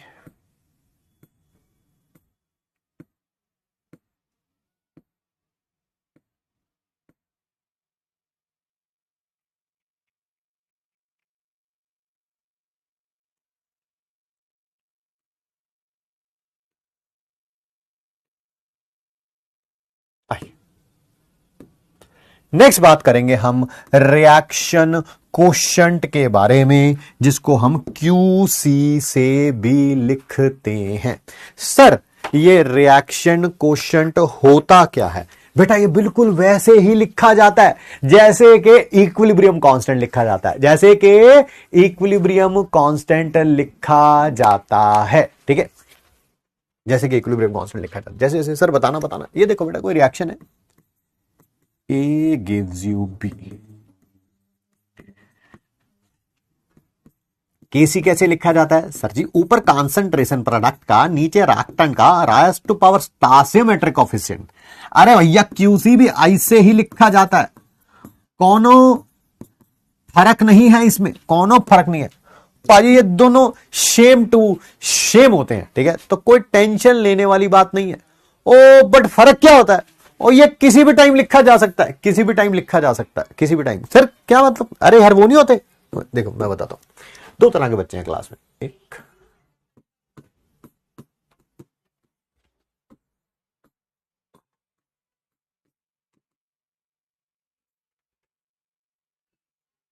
हाँ, फिर ये क्या 2 लिप्स बना दिए? नहीं मैं बताता हूं, एक ये है, एक ऐसा बच्चा है, ठीक है, जिसको पता है कि मैं तैयारी कर रहा हूं, पूरा साल जो है वो तैयारी का मिला है मेरे को, अभी लगभग 2-2.5 महीने हो चुके हैं मुझे तैयारी करते हुए, ठीक है। तो ये उनमें से है जो रोज मेहनत करते हैं, जब भी टेस्ट होता है उसको टेस्ट रेगुलरली देते हैं, उसके मार्क्स से ना तो बहुत ज्यादा खुश होते हैं, ना बहुत ज्यादा उदास होते हैं, क्योंकि उनको पता है ये प्रोसेस है भाई, ये प्रोसेस चल रहा है, ये प्रोसेस धीरे धीरे चलता रहेगा, चीजें और बेटर होती रहेंगी। तो इनके मार्क्स अगर कभी 700 आते हैं तब भी इनका नॉर्मल रिस्पांस रहता है, 300 आते हैं तब भी नॉर्मल रिस्पांस रहता है, 500 आते हैं तब भी नॉर्मल रिस्पांस रहता है। इनको पता है 700 आए हैं तो क्यों आए हैं, 300 आए हैं तो क्यों आए हैं, 500 आए हैं तो क्यों आए हैं, और मुझे क्या करना है और आगे बढ़ने के लिए। एक ये है, एक ये महारथी है। जिस दिन इनके 700 आ जाते हैं उस दिन, है ना, ये खबर, क्या, हाँ, ये खबर छपवा दो अखबार में, है ना, ऑल इंडिया रैंक 1 अपुनी है, ऐसा नहीं सोचते। अच्छी बात है, 700 आए, यू हैव द राइट, आपने मेहनत करी है, आपको खुश होना चाहिए, but don't let the success get into your head, ठीक है। और जिस दिन फिर 300 आ जाते हैं, 300 आ जाते हैं, उस दिन तो फिर अपना, है ना, क्या क्या करते हैं मैं उसको शब्दों में बयान भी नहीं कर सकता हूं, क्योंकि इनको प्रोसेस से कोई मतलब नहीं है। इनको बस छोटी सा जो गम है ना, जो छोटा ही है भाई, ये छोटा ही है, फॉर द टाइम बिंग ये छोटा ही है। मेहनत करेंगे तो यहां से यहां डेफिनेटली पहुंच सकते हैं। कोई दुनिया तो खत्म नहीं हुई, अभी तो नहीं खत्म हुई, इस बात की तो मैं गारंटी देता हूं, ठीक है। बट हाँ, इतने आ जाते हैं तो पढ़ाई बिल्कुल ही छोड़ देते हैं, इतने आ जाते हैं तब भी पढ़ाई बिल्कुल ही छोड़ देते हैं तब भी बिल्कुल ही छोड़ देते हैं। मैंने बताया, इतने आ जाएंगे तो उनको लगे अब तो टॉपर आपको नहीं है, आप क्या पढ़ने की जरूरत है, तो किसी भी टाइम, है ना, और इतने आ जाते हैं तब भी मैंने बोला है कि, है ना, तो यही फर्क है इसमें और इसमें। ये कहां लिखा जाता है, ये लिखा जाता है इक्विलिब्रियम पे। इनको प्रोसेस पे ऊपर विश्वास है कि अगर आज मेरे 300 आ रहे हैं तो मुझे धीरे धीरे करके उसको 500 पे कैसे लेके जाना है, फिर धीरे धीरे करके उसको 700 पे कैसे लेके जाना है। और ये वो है जो कभी भी लिखा जा सकता है, कभी भी, कभी भी। अभी मैंने यहां से ये देखा, यहां पर जो टॉपर्स में होते हैं, क्या बोलते हैं, लीडर बोर्ड, लीडर बोर्ड में नाम आ गया तो आज से पढ़ाई बंद कर देंगे, कह रहे हैं अब तो इतने बड़े बैच में लीडर है, अपन लीडर है, ठीक है। और मान लो क्वेश्चन गलत हो गया तब भी पढ़ाई बंद कर देंगे, अब हम कुछ कर ही नहीं सकते। ये वही है, ये वही है। किसी भी टाइम, किसी भी क्षण ये जो है रिएक्शन क्वोशिएंट लिखा जा सकता है, बस इतना ही फर्क है दोनों में। सर जैसे जैसे जैसे मान लीजिए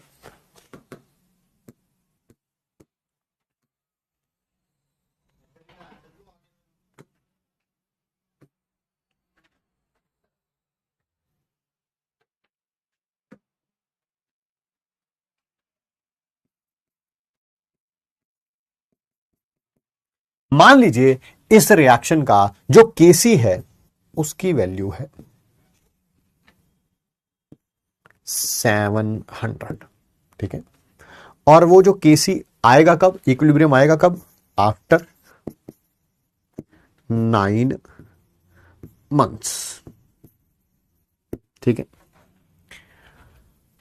हमने क्यूसी फाइंड आउट किया, कब फाइंड आउट किया, अभी रिएक्शन लगाए ही 1 महीना हुआ, सिर्फ 1 महीना, 9 महीने बाद आना इक्विलिब्रियम, अभी 1 महीना ही हुआ है। ऑब्वियसली प्रोडक्ट कम बना होगा, रिएक्टेंट ज्यादा होगा, न्यूमिनेटर बड़ा है, डिनोमिनेटर छोटा है, तो क्यूसी की वैल्यू लेस देन केसी आएगी। ऑब्वियसली पता नहीं, अब वो 700 है तो ये पता नहीं कितनी आएगी, शायद 200 आएगी, 250 आएगी, 300 आएगी, जो मर्जी का, ठीक है। तो किसी भी रिएक्शन में अगर क्यूसी लेस देन केसी आता है, क्यूसी लेस देन केसी आता है, तो हम क्या कहेंगे कि अभी इक्विलिब्रियम आया नहीं है। इक्विलिब्रियम तो कब आना है, 9 महीने के बाद। अभी कितना हुआ है, सिर्फ 1 ही महीना हुआ है, अभी टाइम है इक्विलिब्रियम आने पे, है, ठीक है जी।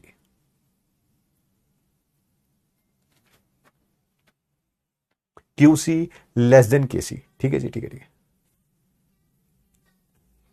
Then equilibrium is not achieved, अभी इक्विलिब्रियम आया नहीं है। बहुत बढ़िया, ठीक है। तो रिएक्शन किधर ज्यादा हो रही होगी, फॉरवर्ड में ज्यादा हो रही होगी कि बैकवर्ड में ज्यादा हो रही होगी, इस कंडीशन पे 1 महीने बाद क्या ज्यादा होगा, रेट ऑफ फॉरवर्ड रिएक्शन ज्यादा होगा कि रेट ऑफ बैकवर्ड रिएक्शन ज्यादा होगा। सर धीरे धीरे रिएक्टेंट जो है वो प्रोडक्ट में कन्वर्ट हो रहा होगा, जिससे क्या होगा, बी बढ़ेगा, क्यूसी बढ़ेगा, बिल्कुल सही करें, ठीक है। तो यहां पर रिएक्शन कहां हो रही है, taking place in forward reaction, forward में ज्यादा हो रही होगी, ऐसा नहीं हो रहा बैकवर्ड नहीं हो रही होगी, बट फॉरवर्ड में ज्यादा हो रही होगी। दूसरा पॉइंट, 9 महीने बाद आपने क्यूसी लिखा, 9 महीने बाद ये इक्विलिब्रियम आ जाना था, उस समय क्यूसी की वैल्यू आई 700। बिल्कुल सर, क्यूसी भी 700 है, केसी भी 700 है, तो क्यूसी इज इक्वल टू केसी है। तो इक्विलिब्रियम आ चुका है। इस समय rate of forward reaction, rate forward का और बैकवर्ड का इक्वल होगा सर, इक्वल होगा। बिल्कुल सही कह रहे हैं जी।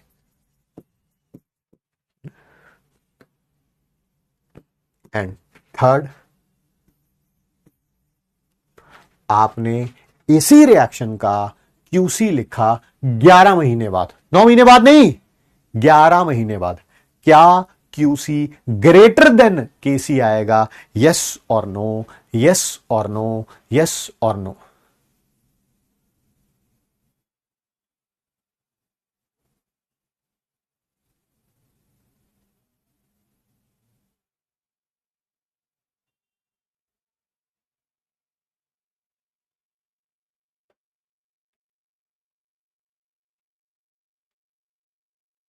आंसर है नो। अबे 9 महीने बाद इक्विलिब्रियम आ गया यार, इक्विलिब्रियम आ गया। जितना फॉरवर्ड से बैकवर्ड बनेगा, रिएक्टेंट से प्रोडक्ट बनेगा, उतना ही प्रोडक्ट से रिएक्टेंट बनेगा। तो इसका मतलब ना प्रोडक्ट की कॉन्सेंट्रेशन इंक्रीज होगी, ना रिएक्टेंट की कॉन्सेंट्रेशन इंक्रीज होगी। अब हमेशा क्यूसी यही रहना है। कितना? 700 था, केसी भी 700 है, 700 ही रहना है, 700 ही रहना है। 9 घंटे बाद भी क्यूसी 700, 8 घंटे बाद भी 700, सॉरी 8 घंटे गलत बोल दिया, 9 महीने बाद बोलना था। 9 महीने बाद भी 700, 10 महीने बाद भी 700, 11 महीने बाद भी 700, 12 महीने बाद भी 700, 13 महीने बाद भी 700। हमेशा ये 700 ही रहना भाई, अब 700 ही रहना। इक्विलिब्रियम आ गया ना, इक्विलिब्रियम आ गया। यस, है ना? हाँ हाँ हाँ। अब जब इक्विलिब्रियम आ गया, ना ये इंक्रीज होना ना ये इंक्रीज होना, ये भी कांस्टेंट ये भी कांस्टेंट, तो दोनों की वैल्यू भी क्या हो जाएगी? कांस्टेंट हो जाएगी, चेंज थोड़ा होगी। ठीक है, बढ़िया। अब सुनिए सर, कभी भी अगर क्यूसी लेस देन केसी है, हम कहते हैं इक्विलिब्रियम नहीं आया है, अभी आने वाला है, रिएक्शन फॉरवर्ड रिएक्शन में हो रही है। इक्वल आ जाए तो हम कहते हैं कि इक्विलिब्रियम आ चुका है, रेट फॉरवर्ड का और बैकवर्ड का सेम है। मान लीजिए इक्विलिब्रियम आया था और इसको डिस्टर्ब कर दिया गया है। Sir what do mean by disturb? मैंने बताया था यार, बहुत सारी चीजों से डिस्टर्ब किया जा सकता है। प्रेशर बढ़ा के, प्रेशर कम करके, वॉल्यूम बढ़ा के, वॉल्यूम कम करके, मोल्स रिएक्टेंट के बढ़ा के, कम करके, प्रोडक्ट के बढ़ा के, कम करके, डेंसिटी, बहुत सारे तरीके हैं डिस्टर्ब करने के, except temperature. Without change in temperature, temperature नहीं चेंज करना यार।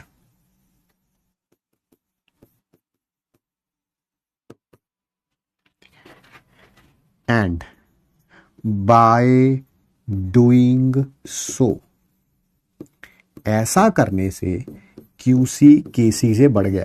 देखो दो ही तरीके हो सकते हैं, क्यूसी केसी के इक्वल था, दो तरीके हो सकते हैं इक्विलिब्रियम डिस्टर्ब करके, या तो क्यूसी बढ़ा दो या कम कर दो, या तो क्यूसी बढ़ा दो या कम कर दो। ध्यान से सुनना, अगर आपने कम कर दिया तो फिर आपको पता ही है कि इक्विलिब्रियम अभी आया नहीं है, रिएक्शन फॉरवर्ड में होगी, इक्विलिब्रियम दोबारा रीस्टोर हो जाएगा। ध्यान से सुनना, ध्यान से। आपने इक्विलिब्रियम ऐसे डिस्टर्ब किया है कि क्यूसी केसी से बढ़ गया है, क्यूसी केसी से बढ़ गया है। बट सर इक्विलिब्रियम कांस्टेंट तो चेंज नहीं हो सकता, ये 700 है, ये 700 है, इसकी वैल्यू आपने ऐसे कर दी कि ये 800 हो गया, 800। तो इक्विलिब्रियम दोबारा रीस्टोर करने की कोशिश करेगा।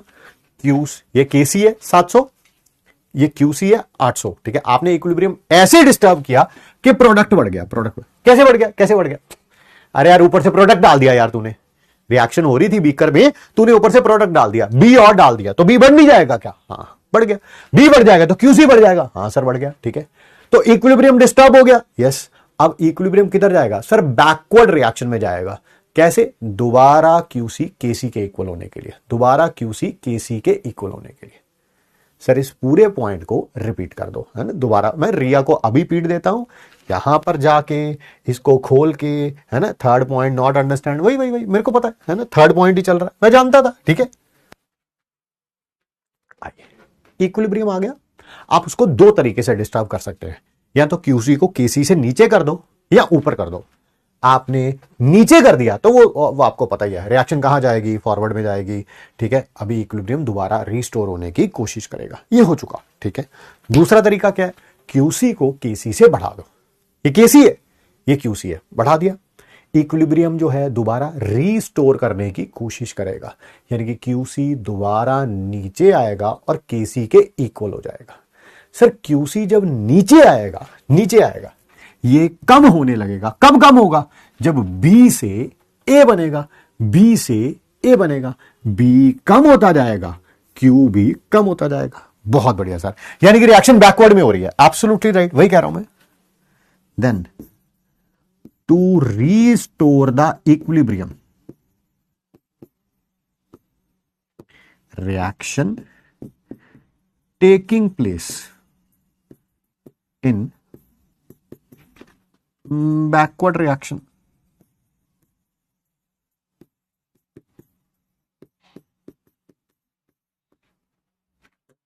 सर कोई डेली लाइफ का एग्जांपल दे देता हूं, ठीक है।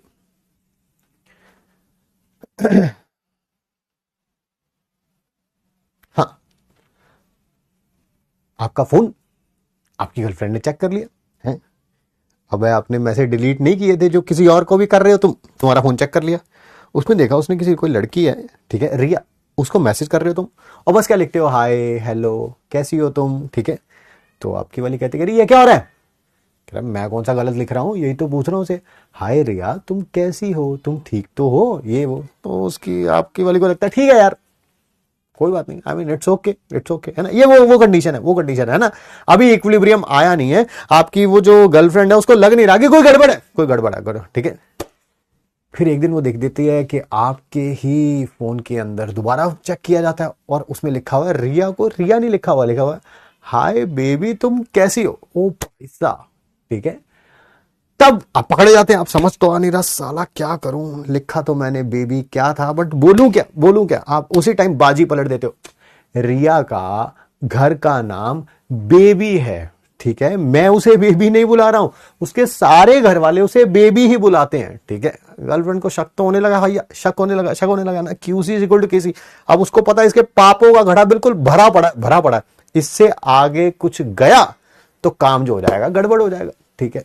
फिर ऐसे 2-4 महीने और बीत जाते हैं, अब तुम थोड़ी प्रिकॉशन रखते हो, जब भी अपनी वाली से मिलना होता है पहले चैट डिलीट कर लेते हो, एक दिन छापा पड़ जाता है भाई साहब, है ना, फिर वो आपकी वाली आ जाती है और वो देखती है, ठीक है, क्या लिखा हुआ है रिया को आपकी बार, हाय रिया, है ना, हाय रिया नहीं सॉरी, हाय बेबी मैं तुम्हारे बिना रह नहीं सकता, ठीक है, जीने मरने की कसमें खा रखी हैं।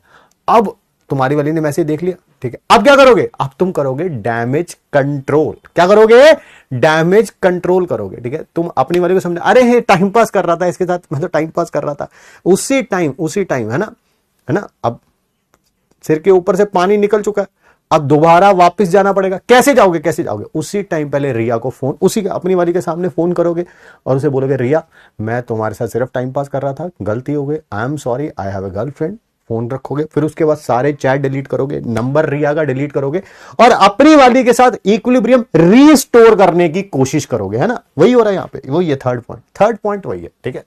अब देखो सबको समझ आ गया होगा, है ना, हाँ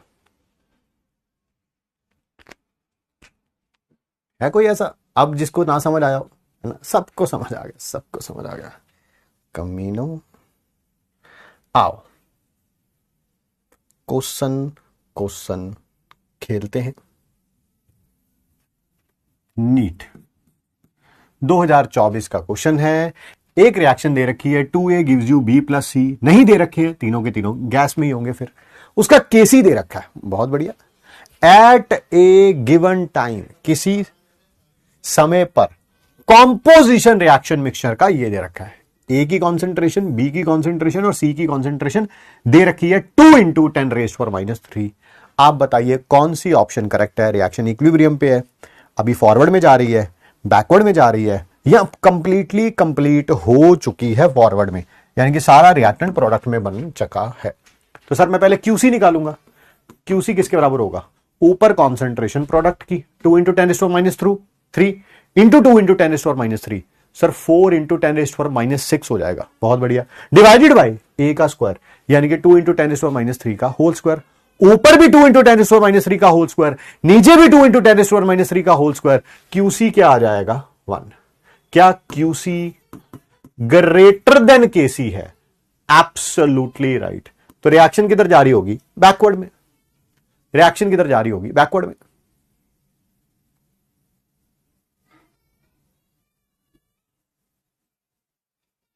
अब सारे जाने कहेंगे कैसे कर लिया, थिंक विदाउट इंक से। मैं जानता हूं। तो निकालिए, क्यूसी निकालिए। ऊपर कॉन्सेंट्रेशन प्रोडक्ट की, नीचे कॉन्सेंट्रेशन रिएक्टेंट की, ठीक है। बी की कॉन्सेंट्रेशन, सी की कॉन्सेंट्रेशन और नीचे ए की कॉन्सेंट्रेशन। क्या ये कैंसल आउट हो गए? क्या क्यूसी ग्रेटर देन केसी आ गया? क्या ये वही है? अब डैमेज कंट्रोल किया जा रहा है अपनी वाली के साथ इक्विलिब्रियम मेंटेन करने के लिए। रिया के मैसेज डिलीट हो रहे हैं, चैट डिलीट हो रही है, चैट नहीं चैटे डिलीट हो रही है, नहीं तो बड़ा चांटे पड़ने वाले हैं।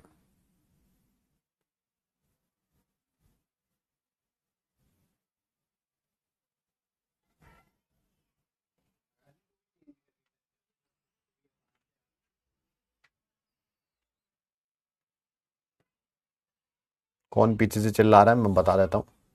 एक्चुअली मेरा भाई दिल्ली से आया अभी अभी आपकी क्लास के दौरान चलते हुए, है ना, सरप्राइज देने के लिए हम लोगों को।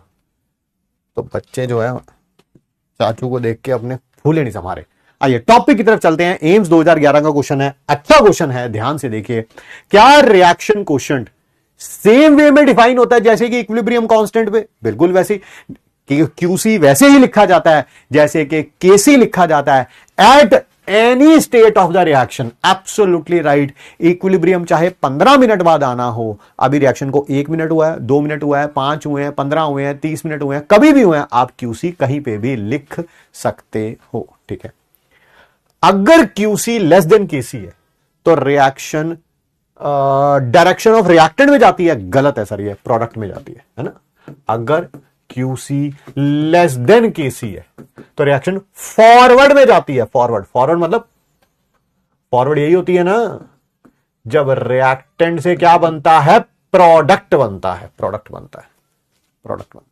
तो प्रोडक्ट की तरफ जा रही है। यहां पर रिएक्टेंट की जगह प्रोडक्ट लिखा होता तब सही होता। असर्शन ट्रू है, रीजन करेक्ट है। Option number C. Option number सी।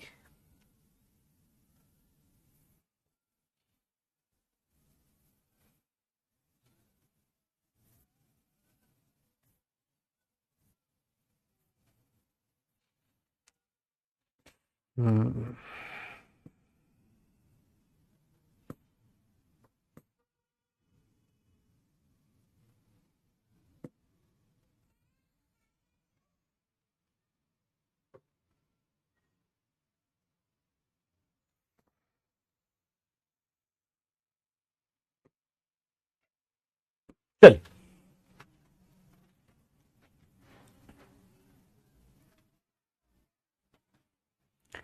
इक्विलिब्रियम किसी कांस्टेंट किसी रिएक्शन का के है, ठीक है। रिएक्शन कोशेंट क्यू है, ठीक है। किसी पर्टिकुलर रिएक्शन मिक्सचर के लिए के अपॉन क्यू 0.3 है। तो इससे क्या पता चलता है? के अपॉन क्यू 0.3 है। क्या 0.3 को ऐसे लिख सकते हैं? Yes, 10k is equal to 3q, यानी कि q is greater than k है ना। अरे q किसके बराबर हो गया? 10/3 3.33 k, q greater than k है। तो ये क्या होगा? रिएक्शन बैकवर्ड में जारी होगी। प्रोडक्ट से रिएक्टेंट बन रहा होगा, रिएक्शन मिक्सचर इक्विलिब्रेट हो रहा होगा, रिएक्टेंट बना रहा होगा। हाँ, रिएक्टेंट बना रहा होगा, प्रोडक्ट बना रहा होगा नहीं। इक्विलिब्रियम रेशो, अबे क्या है ये? इक्विलिब्रियम रेशो, अबे क्या है ये? Equilibrium ratio of reactant to product concentration, ये भी गलत है। यही है भाई,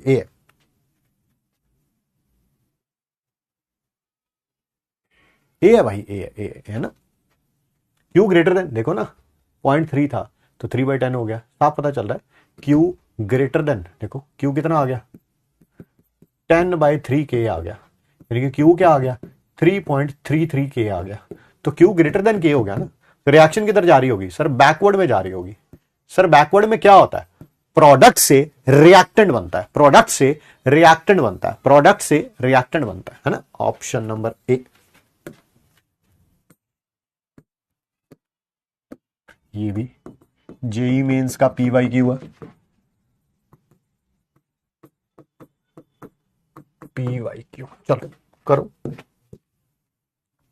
विच ऑफ द फॉलोइंग लाइंस, ठीक है, correctly show the temperature dependence for an exothermic reaction. Exothermic, अच्छा एक्सोथर्मिक में क्या होता था, टेम्परेचर इंक्रीज के डिक्रीज, या टेम्परेचर डिक्रीज के इंक्रीज। पर सर ग्राफ भी तो देखो, के और टी का नहीं है, नेचुरल लॉग ऑफ के और टी का, 1/t का है, टी का नहीं है, 1/t का, 1/t का। ध्यान सुनो, ध्यान सुनो, क्या 1/t डिक्रीज होगा तो के भी डिक्रीज होगा, बोलो हाँ या ना।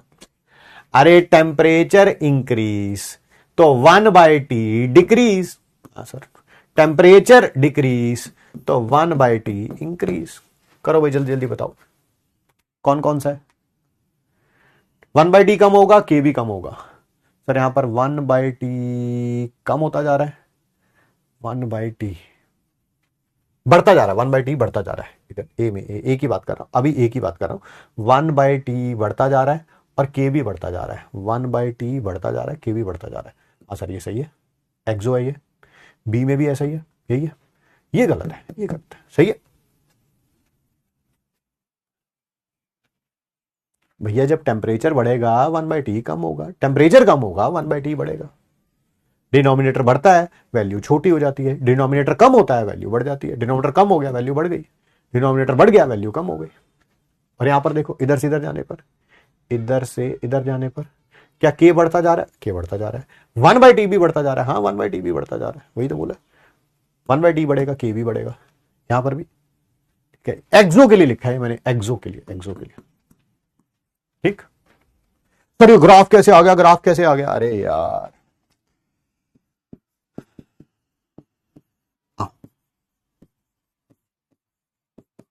दोनों तरफ नेचुरल लॉग ले लो, इधर भी इधर भी। क्या इसको नेचुरल लॉग ऑफ के लिख सकता हूं, बिल्कुल। लॉग एम इंटू एन क्या होता है, log M plus log N.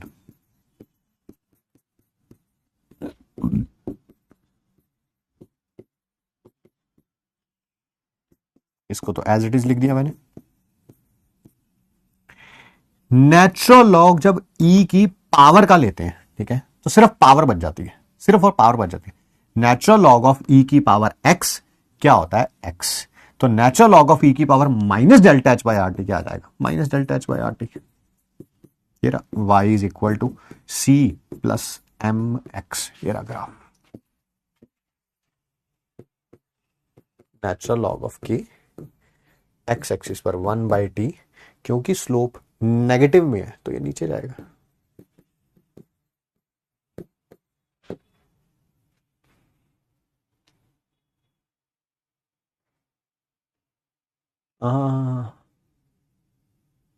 Delta H negative, हाँ तो वो ऊपर जाएगा, ठीक है।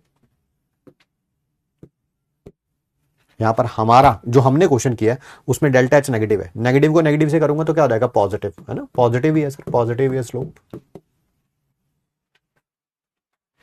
नोट में लिखना इसे लिख लो यार, ये तो छोटी सी बात है, तुम खुद भी कर सकते थे। अब आपके लिए काम क्या है, सबसे पहले तो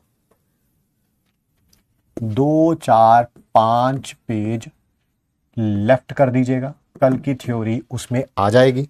और उसके बाद ये क्वेश्चंस लिख के ले आना यार, सिर्फ लिख के ले आना, मैं नहीं कह रहा हूं करके ले आना, मैं कह रहा हूं लिख के ले आना। लिख के तो ला सकते हो, इतनी बुरी हालत तो नहीं होगी कि आप लिख के भी नहीं ला सकते, इतनी बुरी हालत तो नहीं होगी ना कि आप लिख के भी नहीं ला सकते। बस लिख के ले आना, इतना ही, मैं उसी से काम चला लूंगा, मैं उसी काम चला लूंगा, ठीक। और कुछ क्वेश्चन मैंने होमवर्क के लिए भी दिए हैं आपको, ठीक है, कुछ क्वेश्चन होमवर्क के लिए भी दिए हैं,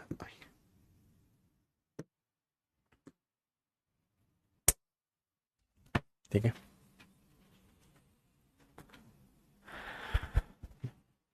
अब आप पूछ रहे थे सर आप कल कौन सी किताब पढ़ रहे थे, मैं कौन सी किताब पढ़ रहा था, देखो मैं तो बहुत कुछ पढ़ता ही रहता हूँ। जहां पर आपको ये मेरा कैमरा लगा हुआ नजर आ रहा है उसके साथ ही अलमीरा है, पता नहीं ज्यादा किताबें तो नहीं होंगी उसमें, सिर्फ पढ़ने वाली ही बहुत सारी किताबें होंगी, ठीक है।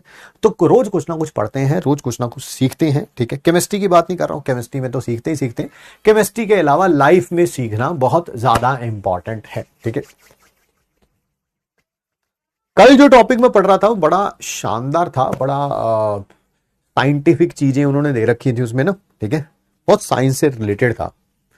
शायद पता नहीं मैंने आपसे पहले डिस्कस किया है कि नहीं किया, आई डोंट नो, ठीक है, क्योंकि काफी किताबों में पढ़ा है मैंने वो टॉपिक, बट इस वाले में बड़ा साइंटिफिक दे रखी थी, बहुत बहुत way, it was very scientific way of representing the things, ठीक है। पता नहीं मैंने आपसे पहले डिस्कस किया है या नहीं किया, क्योंकि वो किताब ही थोड़ा साइंस से रिलेटेड है, आपकी बॉडी से रिलेटेड है, तो सारी चीजों को फैक्ट के साथ साथ डाटा भी दे रखा है, ये प्रॉब्लम है, ये प्रॉब्लम है, ये प्रॉब्लम है, ये प्रॉब्लम है, उसका बॉडी पे क्या इफेक्ट पड़ता है, आप क्या करते हैं क्या नहीं करते हैं। आइए बात करते हैं, जो मेन प्रॉब्लम उन्होंने बता रखी थी वो बता रखी थी थॉट्स के बारे में, ठीक है।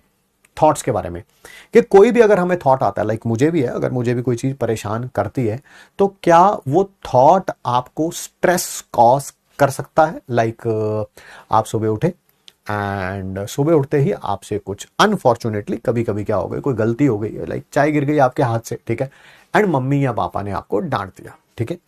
और ऑब्वियसली जब वो डांटना बंद होगा सबसे पहले आपको थॉट आएगा कि यार मम्मी ने पापा ने डांट दिया, ठीक है। एंड क्या उससे स्ट्रेस होगा, answer is yes, it will cause stress to you, ठीक है। बट बॉडी का मैकेनिज्म ये कहता है, पूरा साइंटिफिक उन्होंने लिखा हुआ था, पहले ये होगा ये होगा ये होगा ये होगा ये होगा ये होगा, द लास्ट स्टेप वाज के release of the hormone cortisol, जिससे स्ट्रेस होता है हमारी बॉडी को, ठीक है। ये पहला पॉइंट जब थॉट आया एंड जब थॉट एंड हुआ, ठीक है, इट टेक्स पूरी बॉडी में 90 सेकेंड्स लगते हैं। 90 सेकेंड्स कहने वाला कि आपने एक बात को सोचा, उसने आपको स्ट्रेस कॉज किया, उसके कारण हमारी बॉडी में कॉर्टिसोल वगैरह रिलीज होता है, बहुत सारे स्टेप्स लिखे हुए थे, वो 90 सेकेंड्स के अंदर फिनिश हो जाता है, 90 सेकेंड्स के बाद खत्म हो जाता है, ठीक है। फिर स्ट्रेस क्यों चलता रहता है ना। अगर 90 सेकेंड्स में आपको मम्मी पापा ने डांटा, आप बैठे, वो थॉट आया कि मम्मी पापा ने डांटा था, 90 सेकेंड्स के अंदर वो खत्म हो गया, तो फिर आपको स्ट्रेस चलता क्यों रहता है। उसके कारण हम अपना दिमाग क्यों खराब कर लेते हैं, उसके कारण हम अपना दिन क्यों खराब कर लेते हैं, उसके कारण कभी कभी हफ्तों बर्बाद कर देते हैं, क्यों। तो उन्होंने लिखा होता प्रॉब्लम थॉट में नहीं है, प्रॉब्लम थॉट रिपीटिशन में है। अगर कुछ ऐसा बात हो जाती है जिससे स्ट्रेस कॉज होता है तो वो स्ट्रेस टेम्परेरी है, that is just for 90 seconds. हम उसे परमानेंट बना लेते हैं क्योंकि हम उसी थॉट को बार बार सोचते रहते हैं, सोचते रहते हैं, सोचते रहते हैं, सोचते रहते हैं, सोचते रहते हैं, सोचते रहते हैं। एक बार सोचते हैं, अभी पहली क्लास खत्म हुई, फिर सोचेंगे, फिर अब अगली क्लास में के बाद भी सोचेंगे, फिर उससे अगली क्लास के बाद भी सोचते रहेंगे, पूरा दिन जो है अपना बर्बाद कर रहे हैं क्योंकि आप उस थॉट को रिपीट कर रहे हो। उस थॉट ने आपको इनिशियली सिर्फ 90 सेकेंड्स के लिए परेशान किया था, आपने उससे 90 मिनट बर्बाद किए हैं या 90 घंटे बर्बाद किए हैं या 90 दिन पर बर्बाद किए हैं, वो आपके ऊपर डिपेंड करता है, ठीक है। So try to control the thought. एक बार हुआ, वो कोई प्रॉब्लम हो गई, उसको एलिमिनेट करिए, अब आगे मूव करिए, ठीक है ना। Think about forward. और सर फिर वो थॉट को एलिमिनेट कैसे करें, मैंने थोड़े दिन पहले बताया था उसका कि जब भी आपको कोई नेगेटिव थॉट हमेशा नेगेटिव ही आएंगे, साला अच्छा थॉट तो आएगा ही नहीं दिमाग में, अच्छा थॉट तो आएगा। जब when the chips are down, body को पता होता है कि किस तरह के थॉट दिमाग में भेजने हैं, ठीक है। व्हेन द चिप, मैंने बोला था इसको डिले मैकेनिज्म पे रखेंगे कि अगर कोई थॉट आ रहा है, अभी पढ़ते टाइम भी आ रहा है कि हाँ मम्मी ने सुबह डांटा था, तो उससे उसी टाइम बोलना है भाई रात को मिलते हैं यार तेरे से ना 10 बजे, 10 से 10:15 तेरा मेरा अपॉइंटमेंट है, हाँ 10 से 10:15 मिलते हैं, अभी मैं पढ़ रहा हूं, प्लीज मेरे को पढ़ने दे यार, ये मेरा फर्स्ट ड्रॉप नहीं है, लास्ट ड्रॉप है बिल्कुल, तो मुझे अभी तो पढ़ने दे, तो उस समय पढ़िए। अगर कोई थॉट आता है उसको डिले मारिए, ठीक है। ये नहीं कि उसको सोचते रहेंगे, फिर वो 90 सेकेंड्स के लिए एक बार कॉर्टिसोल रिलीज होगा, फिर सोचेंगे, फिर कॉर्टिसोल, फिर कॉर्टिसोल, फिर कॉर्टिसोल, वो चलते चलते चलते चलते आप स्ट्रेस के लूप के अंदर ही फंस जाएंगे। कोई भी प्रॉब्लम आ जाए, आपका दिन का शुरुआत अच्छी हो, बहुत अच्छी हो, खराब हो, बहुत खराब हो, उस थॉट के कारण अपना पूरा दिन मत खराब करिए, ठीक है। चलिए एक बात, दूसरी बात जो और आज मुझे करनी थी, ठीक है।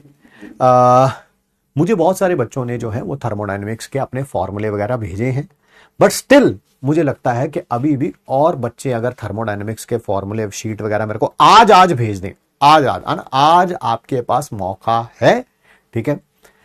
कल मैं इसका सारा होमवर्क सॉल्यूशन, थर्मोडायनेमिक्स का कंप्लीट होमवर्क सॉल्यूशन बना के पूरी वीडियो उसकी भेज दूंगा। बट कंडीशन यही है, आज पूरा चैप्टर रिवाइज करके उसकी फॉर्मूला शीट जिन्होंने बना ली है भेज दी है, वेल एंड गुड।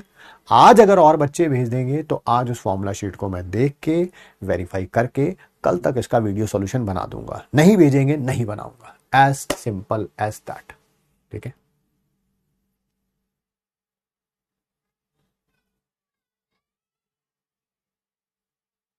हाँ, इंस्टा वगैरह पे भेज दिया करो यार, बच्चे भेज देते हैं। वो एक बार देख लूंगा, मुझे तसल्ली हो जाएगी तुम लोग मेहनत कर रहे हो, क्योंकि मेरे पास तो वही है ना। मैं तो पीडब्ल्यू को 50 बार बोला है कि कोई ऐसा मैकेनिज्म बना दो यार कि जिससे बच्चे हमें नोट्स भेज सकें। साला मैं भी अपनी ऐप खोलूं, है ना, नाम डालूं आपका, जो मान लेते हैं आपका नाम शाश्वत है, शाश्वत डालूं, देखूं यार शाश्वत ने क्या किया यार, है ना। चाहते हैं ऐसी टेक्नोलॉजी का इंटीग्रेशन हो। बहुत सारे आइडियाज दे रखे हैं हमने, अब वो टेक टीम के ऊपर है। बहुत सारे आइडियाज हैं, बहुत सारे, अब वो सारे यहाँ पे डिस्कस नहीं करेंगे हम, ठीक है। वो टेक टीम को बताए जाते हैं कि कुछ ऐसा कर दो यार, हमें भी तसल्ली मिले कि शाश्वत कहाँ पे है, उस बच्चे का क्या पढ़ता है, कैसे पढ़ता है, क्लास ले रहा है नहीं ले रहा है, हमें भी थोड़ा थोड़ा हमें भी पता चले। एज ए टीचर आपको भी होता है यार, ठीक है। चलिए मिलते हैं आप सबसे नेक्स्ट क्लास में। आज थर्मोडायनेमिक्स कंप्लीट रिवाइज कर लीजिए अगर आप चाहते हैं कल सारे होमवर्क शीट का सॉल्यूशन आपको मिल जाए तो। मिलते हैं आप सबसे नेक्स्ट क्लास में। Thanks for giving us your time. Thank you बच्चों, thank you so much to all my मगरमच्छ। भेज देना यार, इंस्टा पे भेज देना, जहां मर्जी भेज देना, बस भेज दो, वो ज्यादा इंपॉर्टेंट है।